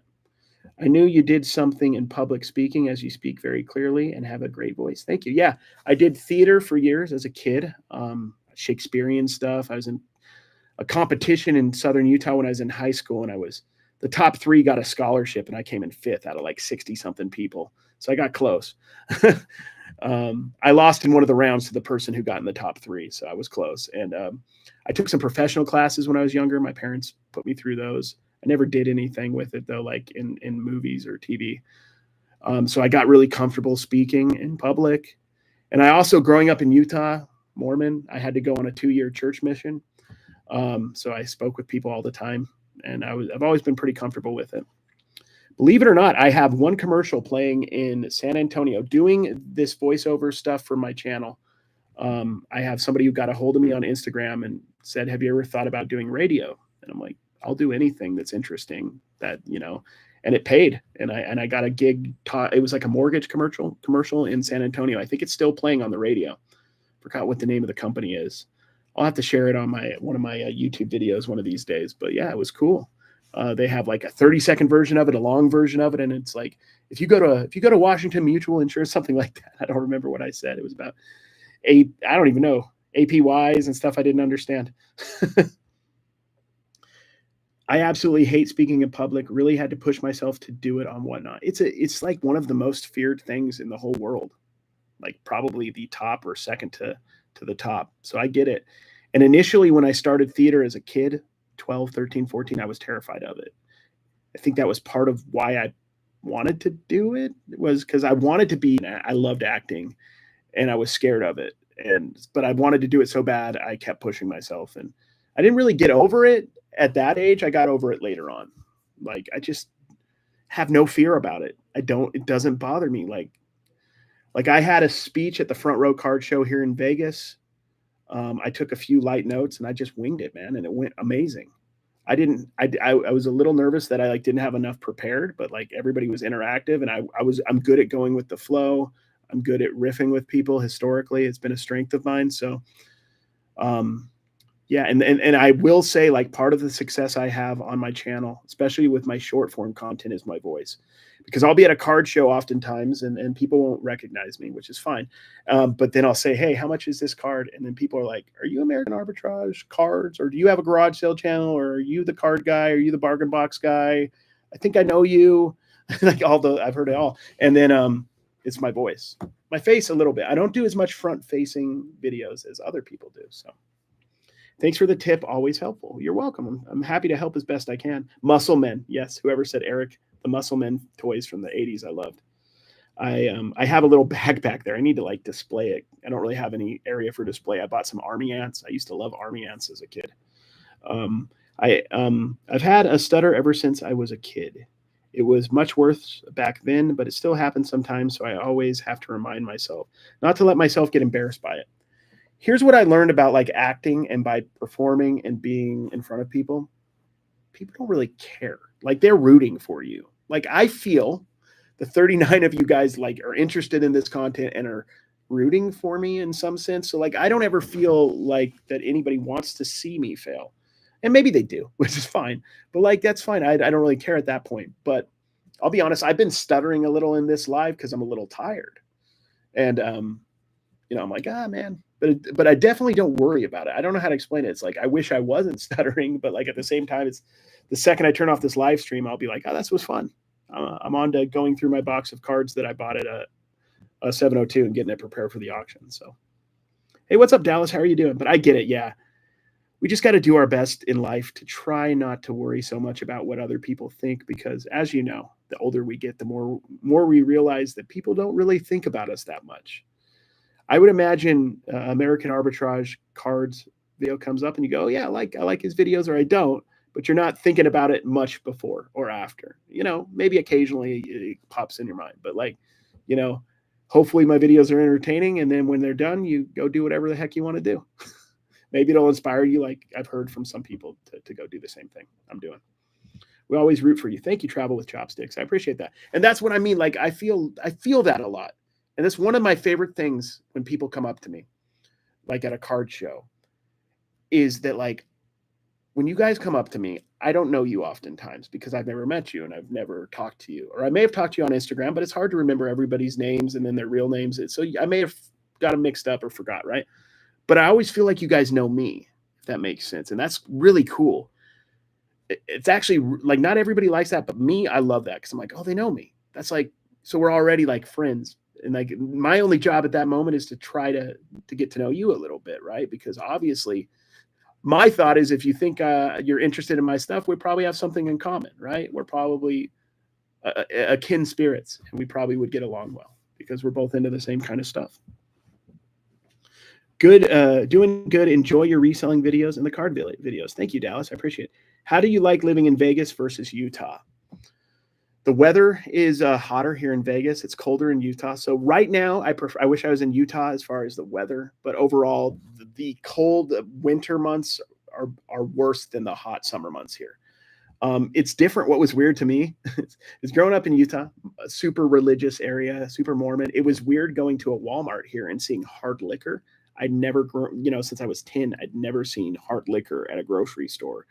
I just like, I don't drink, but I like going through the liquor aisle just to see what kind of stuff is sold because I had never seen it before. And I found that really interesting. Vegas is interesting. There's a lot of cool things. It's fun to go to the Strip, but I feel very separated from the Las Vegas Strip, if that makes sense. I literally can go out one street over, look one direction and see the Strip. It's like 25 minutes away.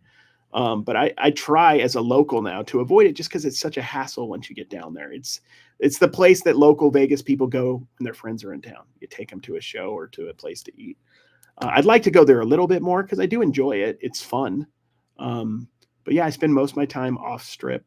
702 is technically on the strip, guys. It's just 2-3 blocks from the Luxor, maybe 4 blocks. So there's like the Luxor is like kind of at the end of the strip, and you go south towards California. There's like a random pinball museum, like weird, and then a couple buildings, and then you're getting the strip mall, California style section of town. I mean, Vegas is very similar to where I grew up in California, just the style of architecture. The one thing I don't like about Vegas that I didn't think I would care about is it's not green at all. I grew up with trees in Utah. In California, I grew up with a lot of trees. Florida is flush with vegetation. Here it is red, not even red sand, brown sand, white sand. It's just different shades of desert. It's not even like Phoenix where there's a lot of cool There are palm trees, which is nice, but it's just a little bit dull looking outside of the strip. But the strip is like a buffet for the senses. It's pretty dope. And another thing is like, it's an hour, 20 minutes, maybe an hour and a half to get it around Vegas.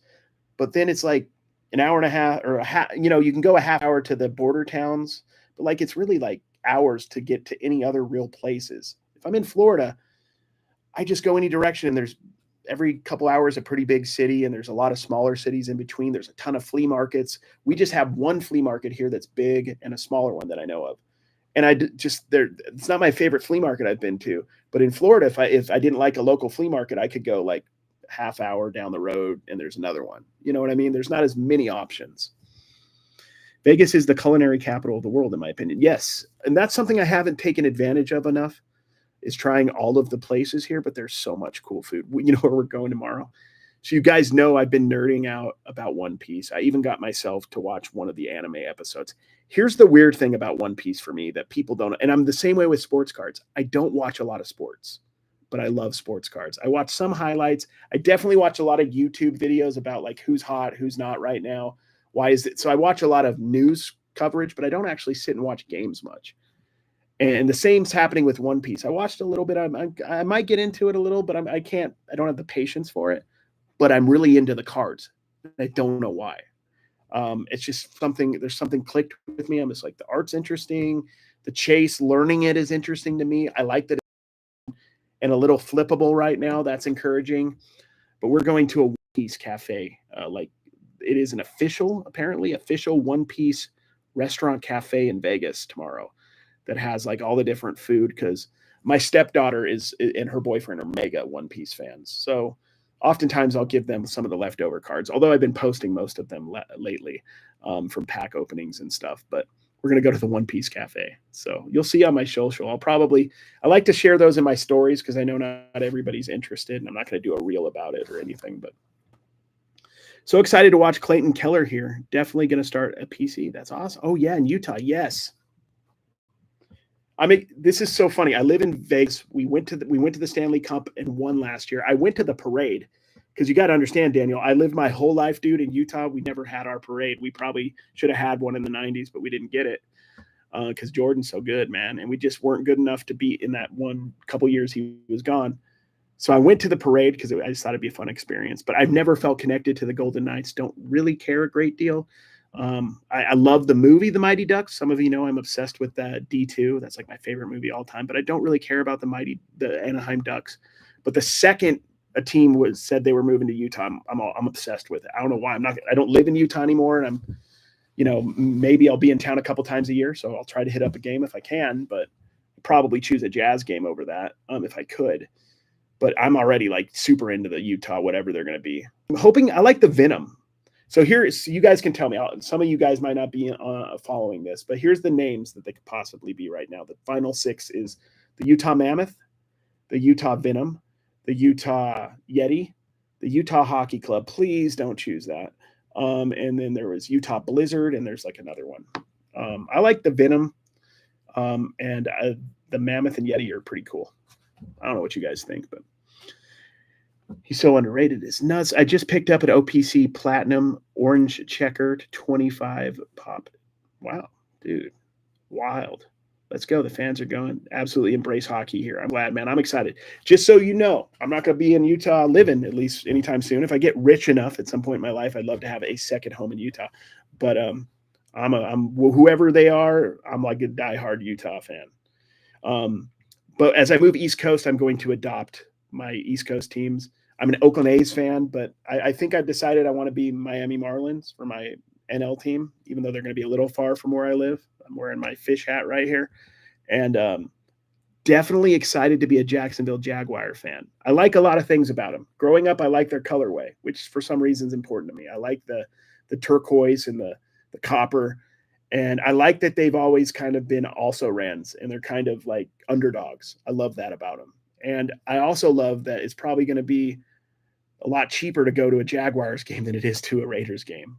Because in here in Vegas, there is no home. I mean, there's home games, but you got to remember you're playing Kansas City Chiefs. Everybody from Kansas City is coming into town, Vegas, to party that weekend and see their team play. It's an excuse to come to Vegas. So I can't get a $60 ticket, and I don't want to pay a ton if I can help it to go to a game. Utah Venom sounds the best goes with the desert with Utah. Yeah, a lot of people don't realize like the desert in Utah. Southern Utah is Zion and the desert and all Red Rock. Northern Utah is the mountains. I like the Mammoth, and yeah, I like them all. Outlaws, yes. Outlaws I like a lot as well. There was a minor league hockey team here in Vegas called the Outlaws. The Outlaws are in there for me. I'd be totally happy with the Outlaws, kind of like a Billy the Kid vibe. I dig it. I just hate the hockey club. I think that's very dated, like 2010s at this point. Very soccer, too. eBay or whatnot for selling? Both, Dax, both. They're different. eBay is typically better to get top dollar and to hold stuff a little longer, like if you want to hold out for top dollar or for super low end. Like I sell a lot of $2, $3, $4 cards that, nobody's going to give me $4 for a 2005 Topps pristine Jim Fregosi card on whatnot, but I might get $4 on eBay, if that makes sense. So, but whatnot's good for moving stuff fast too. Like a lot of my plan when I go to like 702 is like to spin a bunch and put a majority of it through whatnot, try to make my investment and hopefully a little bit of profit back. And then we got the rest for eBay where we can profit. And then after a little while, I take it off eBay and put it through whatnot if it's not selling. I'm trying as much as I love cards, and a lot of these cards are kind of museum pieces because they've taken me forever to process and put online. But try not to be a museum. I try to sell my stuff. I use an app called Bubble Up to showcase my PC, at least as far as online is concerned. Hey, what's up, Jordan? How are you doing? Got to get premium ads on live streams, killing me. Oh yeah, dude. I don't know how they do it during the live if they actually put ads. I know they do afterwards. I have ads on. Premium's worth it. I have two channels. I have the American Arbitrage channel, so I have premium on that because I watch so much YouTube. The coolest thing, and just so you know, like for a creator, we make money either way. Like if you do premium, we get a portion of that. So if you ever wonder if that's going to not support people that you watch, it does either way. But it's not like we're getting the $15 YouTube is. We're just getting a small little piece of whatever you watch. But my favorite part about it is I can turn the app off on my phone. Like my phone could be completely blacked out and I can still be listening like a podcast while I'm working. That's the biggest thing for premium. Couldn't recommend it more. I have two accounts. I didn't put it on this account. I probably should. It's almost worth an extra $15 a month not to have to go back and forth every time, because sometimes I have different content saved, like more sports card content on this channel than my other channel when I'm watching. So many New York fans here in Florida, including myself. Yeah, a lot of people come from New York to Florida. My buddy who lives there, ADH Dave, some of you guys may follow him, garage sale guy. He's from Connecticut originally and then lived in North Carolina for a while. On the anime subject, I'm listing a super cool Death Note book at the moment. No comps, I'll figure it out. Yeah, Death Note's one of the few that I watched a little bit of back in the day. The one that my friends got me in was Full Metal Alchemist. I'm not an anime guy. In fact, I was fairly like not into anime aggressively with my friends, because growing up Mormon, all of me and my buddies, we went to different places in the world, and my best friend went on his 2-year Mormon mission to Japan. So he came back like a massive anime guy. So he'd always want to watch anime. I was always like, I don't want to watch anime, dude. I don't get it. But he got me to watch some, and Full Metal Alchemist was the best of the bunch. He probably tried to get me to watch One Piece back in the day, but I just didn't. But I'm getting more into it as I get older. At least I dig it. There's something interesting about it. How do you showcase your PC? Not very well. I have like a little bit on my shelf and in a box. I'm kind of planning on when I move to set something up nicer, possibly. I'm not the most organized person or the most sentimental when it comes to items. I sell so much stuff. I've sold so many items in my life through an auction or through my store or through online that I just don't feel attached to much of anything. And if there is an attachment, it's on like the deals I can find and what nostalgia it brings me. So like I would probably have more joy finding a Loy Vaught Skybox autographic card than I would like a real super valuable card oftentimes. Hey, found John Morant patch in a dollar box at a card show the other week. Well done, Dallas. Love it. Love premium. Yeah, it's awesome. Akira was an OG anime. I'll try some more as I go on. I mean, I think of the cards artwork wise, I love the Dragon Ball Z. It's pretty intense, the artwork. The One Piece artwork at first I didn't love, but it's grown on me a lot. I don't know where clicked in my head. I've had times in my life, like last year, a year and a half ago, there's like 3 months where I was obsessed with soccer cards, like obsessed right before I started making content, basically. I just, all I wanted to buy, and it was affordable. Like the boxes for the most part were like 150 and below for hockey. So I'd go in and buy just Bundesliga 2001, 2 Chrome. And it was like, I think at one point it was like 35. It was so cheap. Like, this is ridiculous. I want to buy it.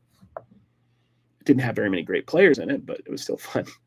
Nice. I had a killer flip a while back, found an entire manga box set full of Metal Alchemist on Marketplace local for 10. Sold it the next day on Mercari for 380. Yeah, no, the anime movies and the books at the right price are great. I've definitely sold that stuff in my days. Yeah, there's just a massive amount of, like, I mean, like for One Piece, for example, it is the second biggest comic I think as far as production in history, next to Superman. And if it continues, what's his name, Edu? If he continues for a while, they'll surpass Superman. Because I was watching something that was talking about last year, 12 million, I think it was, One Piece comics were sold compared to like less than 2 million for Superman. So they're much more popular now than Superman. But historically, Superman was so popular, and Batman. It just barely passed the Batman franchise from what I could tell. New season, all Grizzlies cards will go up, especially Morant. Yeah, maybe. That's the thing about speculating with cards. Maybe. You might be right. You might be wrong. For your sake, if you have some, I hope you're right. But, that's the thing. Everybody's going to tell you, like, I'm buying this guy, I'm buying that guy, I'm buying this guy, I'm buying that guy. And every single one of them down to a T do not know what's going to happen tomorrow, let alone in 3 months. So take it with a grain of salt. There's educated guesses and there's probabilities, and there could be a probability that they could be right more than they could be wrong, but nobody knew what was going to happen with, Wander Franco. Nobody knew this stuff beforehand until it kind of hit us. So you just don't know. You don't know. Nobody knows what's going to happen with the future of any team, price, or anything. But, if you speculate, just know this, you are risking. And with most of what I can see from other people, including myself that speculate, for every one you get right, you seem to get one wrong. So it kind of all levels out. It is entertaining. And if you think of it that way and it's an entertainment cost you can afford, go for it. And you may luck out and you just have timing and just kill it. But I think a lot of that's more luck than it is skill, honestly. And what I love to preach here is arbitrage, is the skill of this, is finding a card in the bargain box for $2 that you can put on eBay tomorrow and sell for $8 or take an offer for $5, whatever. That's what I want to talk about more than anything, is that there's a ton of those cards out there, guys, that people are undervaluing that is worth more than what they're asking for right now. Now, can you take that $2 card and hope that someday it's not an $8 card, but a $12 card and wait? Sure. If you want, it might end up being a $4 card in the long run. You could risk that, but at $2 and the margins like that, you could still win if you risk it, because you could sell it for less profit, if that makes sense, if you're willing to take the risk. But yeah, I hope they are, man. I hope the Grizzlies are good. I hope the Jazz are good. Jazz and Grizzlies, it'd be cool to see them have some success, like big success. Bolo tip for manga, keep an eye out for higher numbered volumes. Oftentimes they carry a significant premium. Great. I got a PC, I got a PC of Morant. His cards have been really cheap. He's very underrated because of the injury last season. Grizzlies will make the playoff this season and cards will rise. Maybe. I'm not trying to give you a hard time, Dallas, but maybe. There's also times people win the Super Bowl and their cards go down in value. Theoretically, he's undervalued. I get what you're saying there. But people might just not be interested in him anymore in the long run, if that makes sense. They'll move on to the next rookie from the next class. Or you're 100% right, and it exactly happens that way. That's the thing. Any of the possibilities are there. Does that, you know what I'm saying? I hope that's what happens. If you got a PC and you want to flip them, I hope they go up for sure. On a card flipping tip, I like the players. People are undervaluing quite a few of non-numbered SSPs right now. In a year or two, some of those are going to be so hard to find and worth bank. Maybe. Maybe. Possibly. I think it's a good premise that nobody knows. I'm giving you a hard time. But that's a solid premise. That could very well come true. Could also not, though. And that's something I like to focus on. If you can get them cheap enough and bear the risk, and maybe the risk is theoretically lower than other speculation, then go for it, man. Have fun. And if you're right, it's awesome. And if you're wrong, you probably, a lot of times with like because I speculate too, I just don't like to focus too much on it, is like it's such a low number value card that I always figure like if it doesn't pan out, I should be able to get my money back out of it, if that makes sense. Like I'm spending $5, $2 on an auto, and worst case I can get my $2 back. But if it works out, I'll make a profit. That's how I typically do it. But I just want people to win. And the easiest way to win is the arbitrage game. I feel, I could be wrong, but I think so.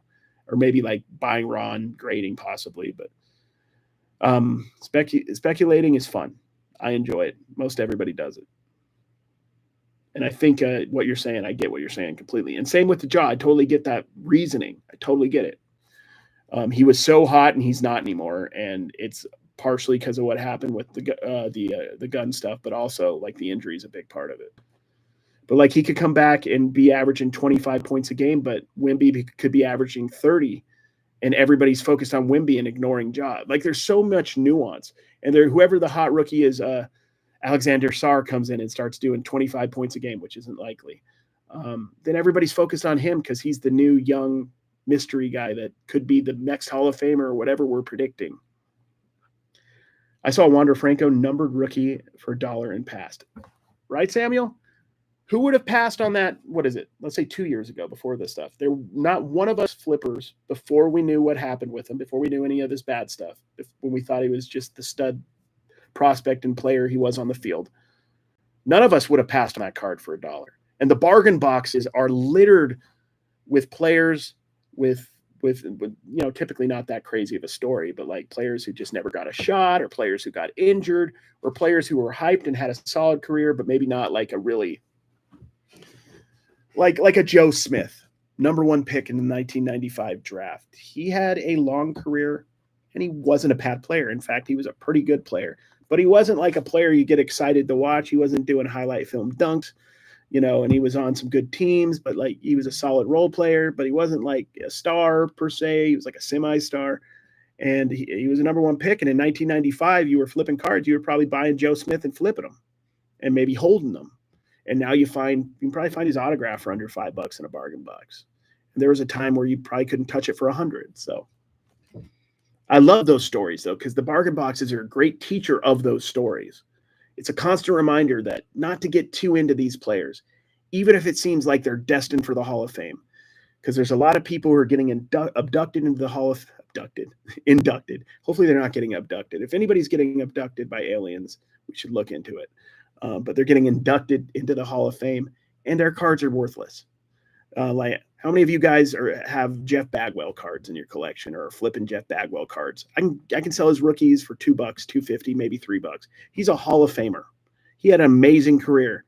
In 1995, 96, he was a hot player. He was in the home run derby, and he was cool. You know what I mean? And now he's not.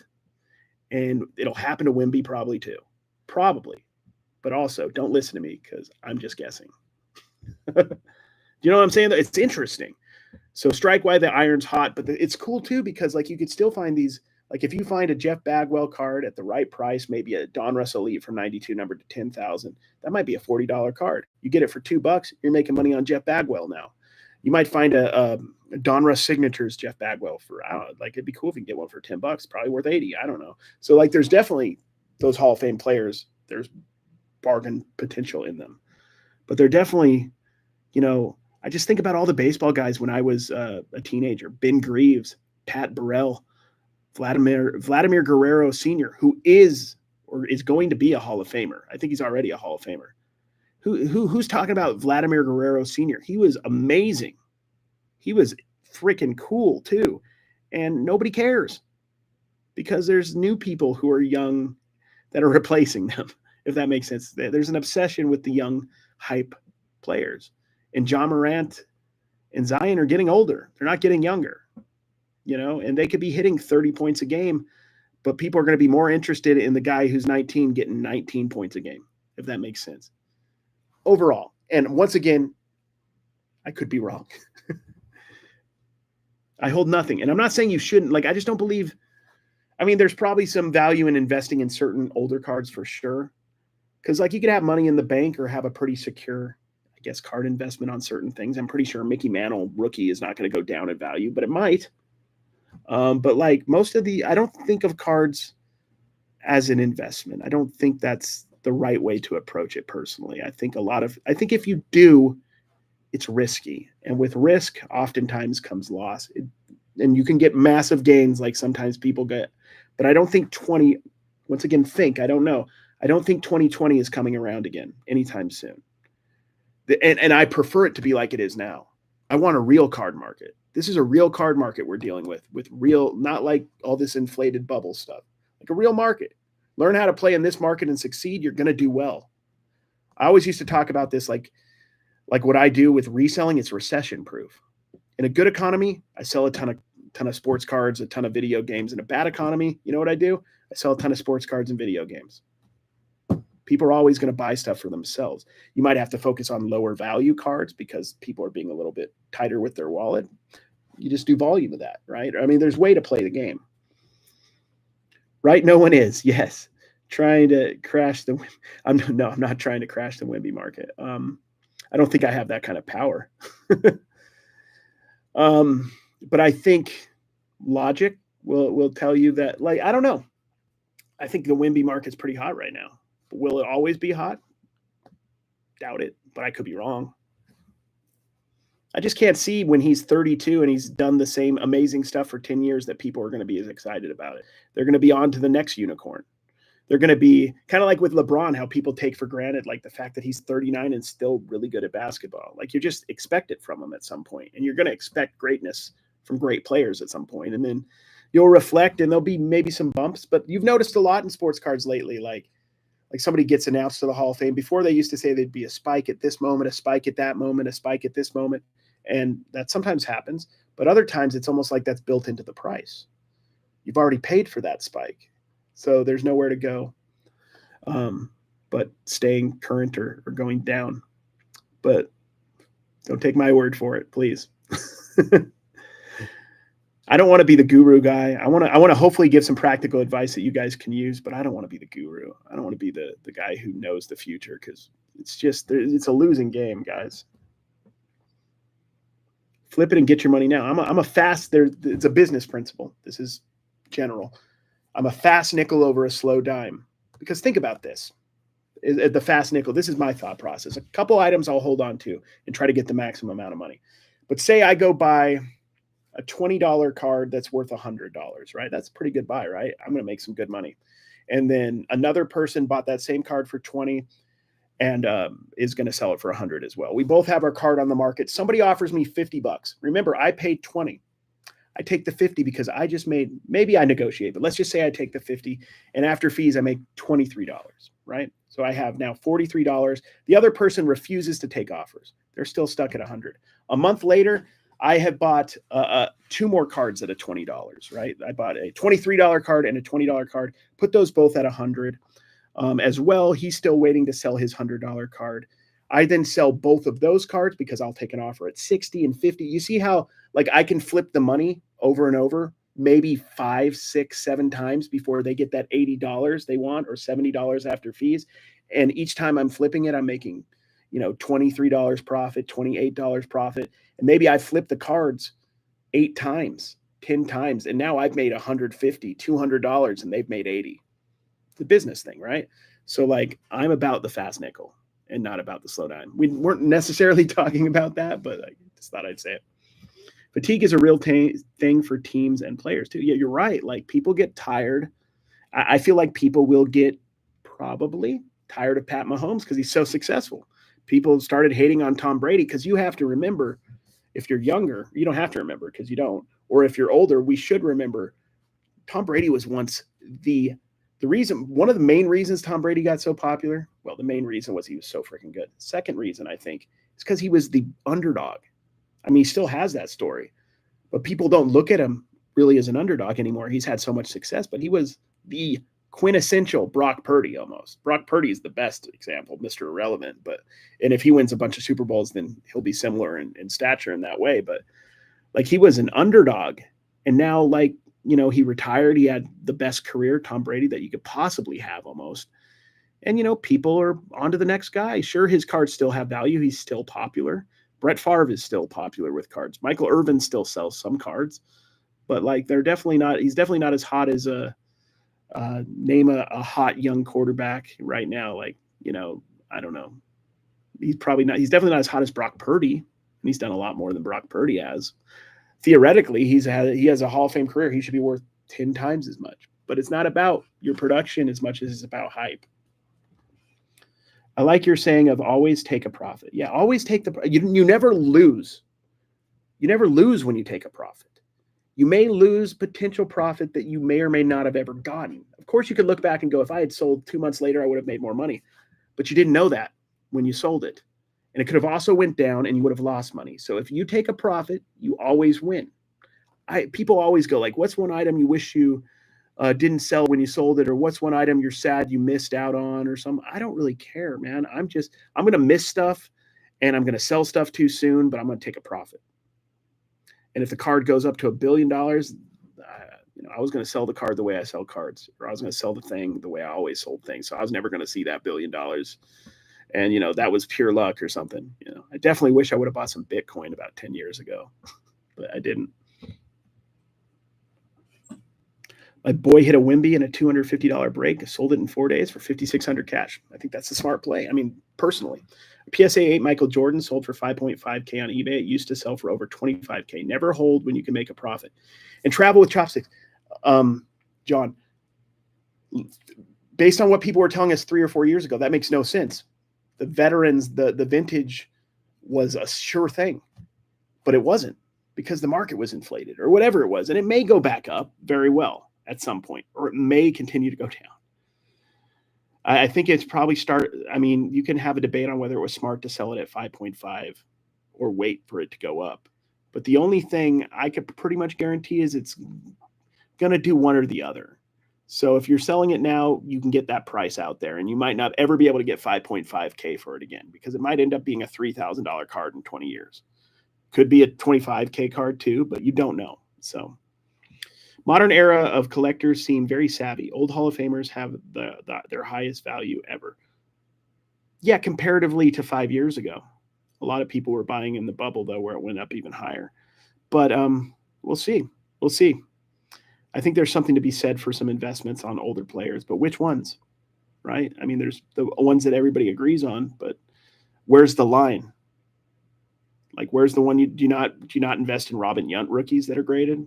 Or is he too fringe, even though he's a Hall of Famer? So I think it's tough, and I don't think anybody knows, even with vintage, because Honus Wagner could go down in value. Doesn't seem likely, but it could. Great. It's a great time to buy Brady. Maybe not. Might be the worst time to buy Brady. We don't know. That's the whole point of what I'm saying. Like nobody knows, and anybody telling you they know is guessing. It's the truth because like we don't know. It might seem like it's going to go up, and it may very well go up, but it could also go down. That's what I'm saying. My whole point is like you think that he's low for a lot of reasons, but he could continue to go down in value because less people are interested in the older players as time goes on, or maybe a scandal happens, or like there could be a lot of things that happen. We don't know. And he could very well go up, and he is undervalued right now. That could also very well, and I think you can make a good argument for it. But all it is a guess at the end of the day. You can consider it educated or not. Probably is it. I mean, I'd say it's an educated guess because there's some definitely you can. I think you could come a debate right here with two people more qualified than myself, pro and con, and people could make very strong arguments, right? So we don't know. So I think you just invest. I don't like to say invest because I'm not an investor. But if you want to do that, you do what you believe in, and you believe in Tom Brady and go for it, man. I wish you luck. Honestly, I want everybody to do well. Jordan, no one bought them. No one knew who Brady was when he came out. Hype players never go up. This is an argument for sure. What's your favorite set ever? Ooh, favorite set, current or ever? I mean, the Metal Universe, 97, 98, the one with all the crazy backgrounds, iconic. You know, here's a sleeper set from that era that a lot of people don't talk about, but that's very iconic to me. The Skybox Premium set that had the rubies. It was kind of a very subtle set for the 90s, kind of like a neutral background, kind of almost like a classy marble-esque vibe. I love that set. Modern sets, I mean, if we're going off, I still remember like the first time I really realized what Chronicles was. Like I opened it, but I never really, for some reason, just never really grasped what they were doing. And I bought a baseball Chronicles box maybe a year or two ago. And then I'm like, I was going from a flux card to an acetate card to a shiny card to like all these different designs. And as far as aesthetics, we take away value. Obviously, Chronicles is not super great resale. We take away that, but you get to resell them at the right price at the right time. And there's there's flippability in there. But objectively taking value away, Chronicles is awesome. In my opinion, Chronicles is fun. It's like a little mystery pack of fun different brands. It's kind of like you get a little bit of everything. So that's a fun one. Prism, objectively too, I buy Prism. Like, I mean, the value could be there in Prism. I think the sets, at least the base set's pretty ugly aesthetically to me. The colorful variations are pretty dope though. If I'm going to go like aesthetic wise for the mid-end, high-end stuff that you find at retail, it's Optic. I like Optic the best typically. And then I never really delve into the high-end stuff. Like, but that's a bolo too. Like you find a National Treasures auto in a dollar box. I really don't care who it is. I'd pick it up because that stuff's just so expensive that you're bound to get a couple dollars profit. Yeah, 2000 playoff momentum NFL was an amazing set. Yeah. 2000, man, I missed out, Raul, on that. Like I was a heavy football guy in like 98, 99, especially. Like thankfully I got into the Moss and I was a kid. So I wasn't like investing or like trying to flip so much. I was aware of a Beckett and like what the prices were. I wasn't super into flipping at that moment, but I was like excited about Moss and Peyton Manning and Ryan Leaf, people who didn't pan out, Achilles Smith, and then 99. And then for whatever reason, I think 2000 was my sophomore year of high school. I just got out of cards that year. That was one of the years it's kind of like I wasn't doing anything. So I didn't get any of the Brady stuff. Unfortunately, I wish I would have. It would have been long gone if I did, but I would have sold it at some point. Thoughts on TCG growing in the hobby at shows and the fact that the youth is more into them? Do you see a larger TCG shows in the future? Oh yeah. And here's my thing. I love cards, guys. You want to sit here and talk professional bull riding cards? I'll talk. Let's do it. I mean, I like cards. Like, and I talked about this earlier in the live. I'm not a big sports watcher, like live sports, but I love sports cards and sports talk. And I'm finding that with like the One Piece lately. I don't really watch the show. I've tried it. I'm not into it yet, and I may get into it. I don't know if I have the patience for it, but I like the cards. That's kind of a weird thing because typically, you know, they go hand in hand with fandom, and I'm not particularly a fan of One Piece, but I am a fan of the cards. I think there's a lot of growth. The kids like it, and I think from a practical business standpoint, if we're flipping cards, we should be interested in learning about it. But also, try it out and see if we like it ourselves. I'm enjoying it. I haven't gotten as into Pokemon as I have as One Piece. I don't know why. Pretty sure I'll go through a Pokemon stage at some point. But yeah, I would embrace it, man. Change is good, and the more we can be on the cutting edge of change, the more we can do well, I think. Aesthetics wise, I'm all about Obsidian. Obsidian looks great. Bowman U, I love Bowman U. As far as the looks, it's pretty clean and crisp, but I love starting to collect like players in college and prospecting, much like baseball. Well, guys, I appreciate y'all. It's been like 2 hours. I got like some prepping for the Whatnot auction I need to do, and I'm getting hungry. But I appreciate you guys all so much for hanging out. I'm going to answer a couple more questions because I just kind of sprung on that I was going to end it here soon. But let's talk for a few more minutes, and then I'm going to call it a night, guys. I also had just had my air conditioning fixed, and it doesn't feel like it's working great yet, so I'm burning up here. I remember you had said in one of your past videos that you skipped 2000, and not a good year to have skipped. Also, like growing up Mormon, I went on my LDS Mormon mission from 2003, June of 2003 to 2005. So you can guess who I missed in fall of 2003 because I was in Mexico. I missed the LeBron era as well. Yeah, 2000. Yeah, no, 2000. Like I got back in. I'm trying to think. I mean, I think I might have bought a pack or two in 2000. I'm sure I bought a little bit in those years, 2001, 2002. I wasn't heavy into it. I was big into basketball. I'd go to like the Rocky Mountain Review Summer League and watch all the players. Then I went 2 years. I was gone. I came back in like 05, 06. I got back into cards. Bowman Sterling, I think from like 06. I was really into like Matt Lyon. I don't think I collected a ton in 05, but 06 I got 07, 08. I remember ordering, I think it was on David Adams and an 07, 08 SP rookie edition box. And I was so excited, and it was taking forever. And I spent like $75, and I was a broke college kid. And once I got it, I think I got like an AC. Gosh, I probably got like an AC Law auto or something. I didn't get a Durant. I don't even know if I was looking for Durant at that point. I probably wanted an Odin or something like that. What's the best card you found in a bargain bin? I mean, I found my first video I did at Burbank, I found that cool Super Bowl pylon card, which those can go for good money. It's game used piece of a pylon from a Super Bowl. Typically the cards I find are, that are good are 20, 30, 40, $50. There's, it's not often that you find like a $3,000 card. I'm sure it'll happen, or a $300 card, but you're my favorite card content guy. Thanks, Raul.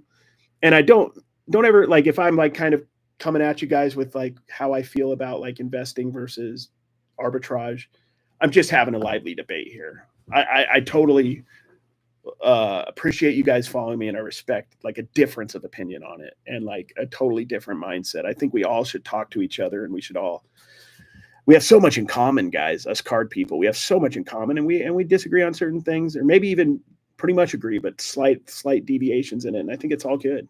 We all need to be talking with each other and learning from each other, because I'm probably wrong on quite a bit of what I say, and I'm willing to get out there and grow. Have a great night. Thank you. By the way, if you ever feel you need to go crazy and break a super high-end Marvel product, I can't say enough good things about the current Marvel Premier 10. I'm going to look into it. A buddy of mine was talking, that I was talking to in Florida a couple months ago, was talking about Marvel breaking and stuff. I could see myself getting into that. Most of what I see is like at the retail stores, like the Marvel annual stuff. And I did pick up a little Marvel today.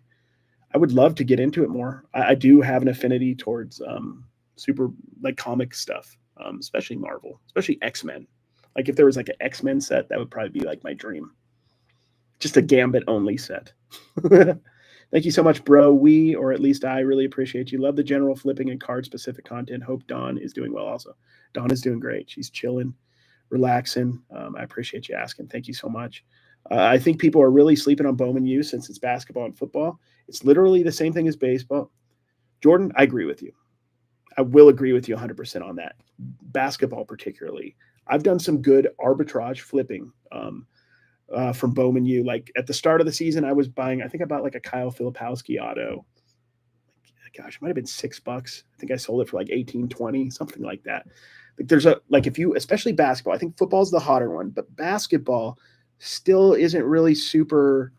I mean, it's known, but like I still think there's not a ton of people that know beyond the top couple people in college basketball at the moment. So if you're willing to delve into the players, and I did a lot of that this year. I was buying like Trey Alexander from Crichton. He's probably going to be a first rounder, and he played really well in college, but his stuff didn't really super pop off though. I got a bunch of Ryan Nemhard from Creighton too, like because it was cheap, and I sold a few. I think I'm overall in the profit, and I still have several left. But it's fun. It's been fun. Like I got a nice Donovan Klingon at the start of the season, like October, and flipped it for a profit. At the Burbank, I was getting a lot of the Leaf product with like Zach Edey autographs, like the quads and the 8-piece autographs. And I was making a little bit of a profit in between.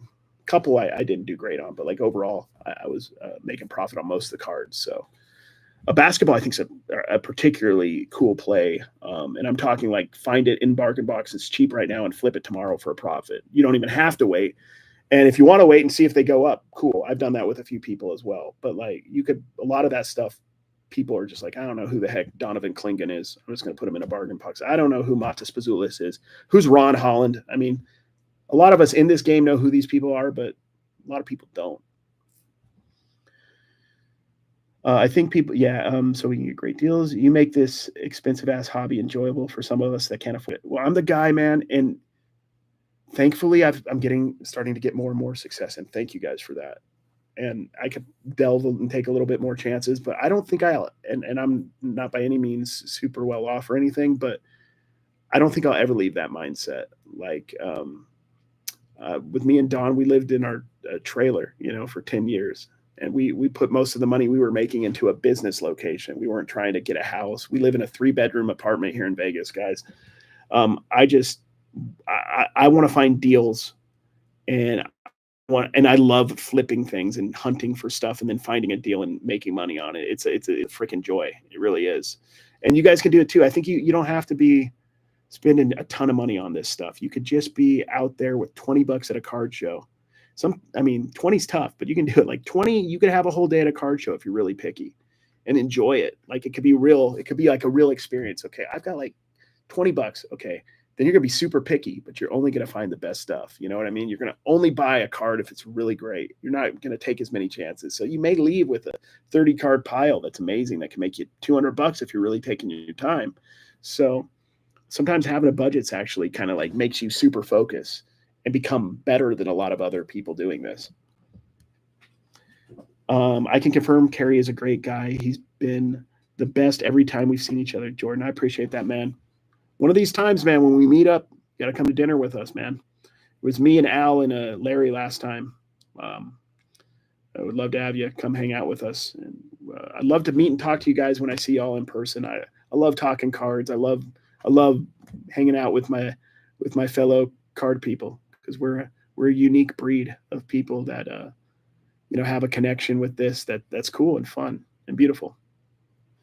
Marvel Platinum is also great. Now go eat and chill. Awesome. I'll do it. Thank you, guys. Next time that deal took forever. Next time, brother. I'll be at Burbank, so I'll see you at the Burbanks. I know you're a California guy. I appreciate you all, and if you see me at a show, I'll be at Phoenix this weekend if you guys are in Phoenix. If you see me at a show or at a card shop, say hi, or at a yard sale or garage sale or at a thrift store. Don't hesitate to say hi, guys. I appreciate you all. Have a wonderful night, and thank you guys for hanging out with me. I appreciate you. Bye.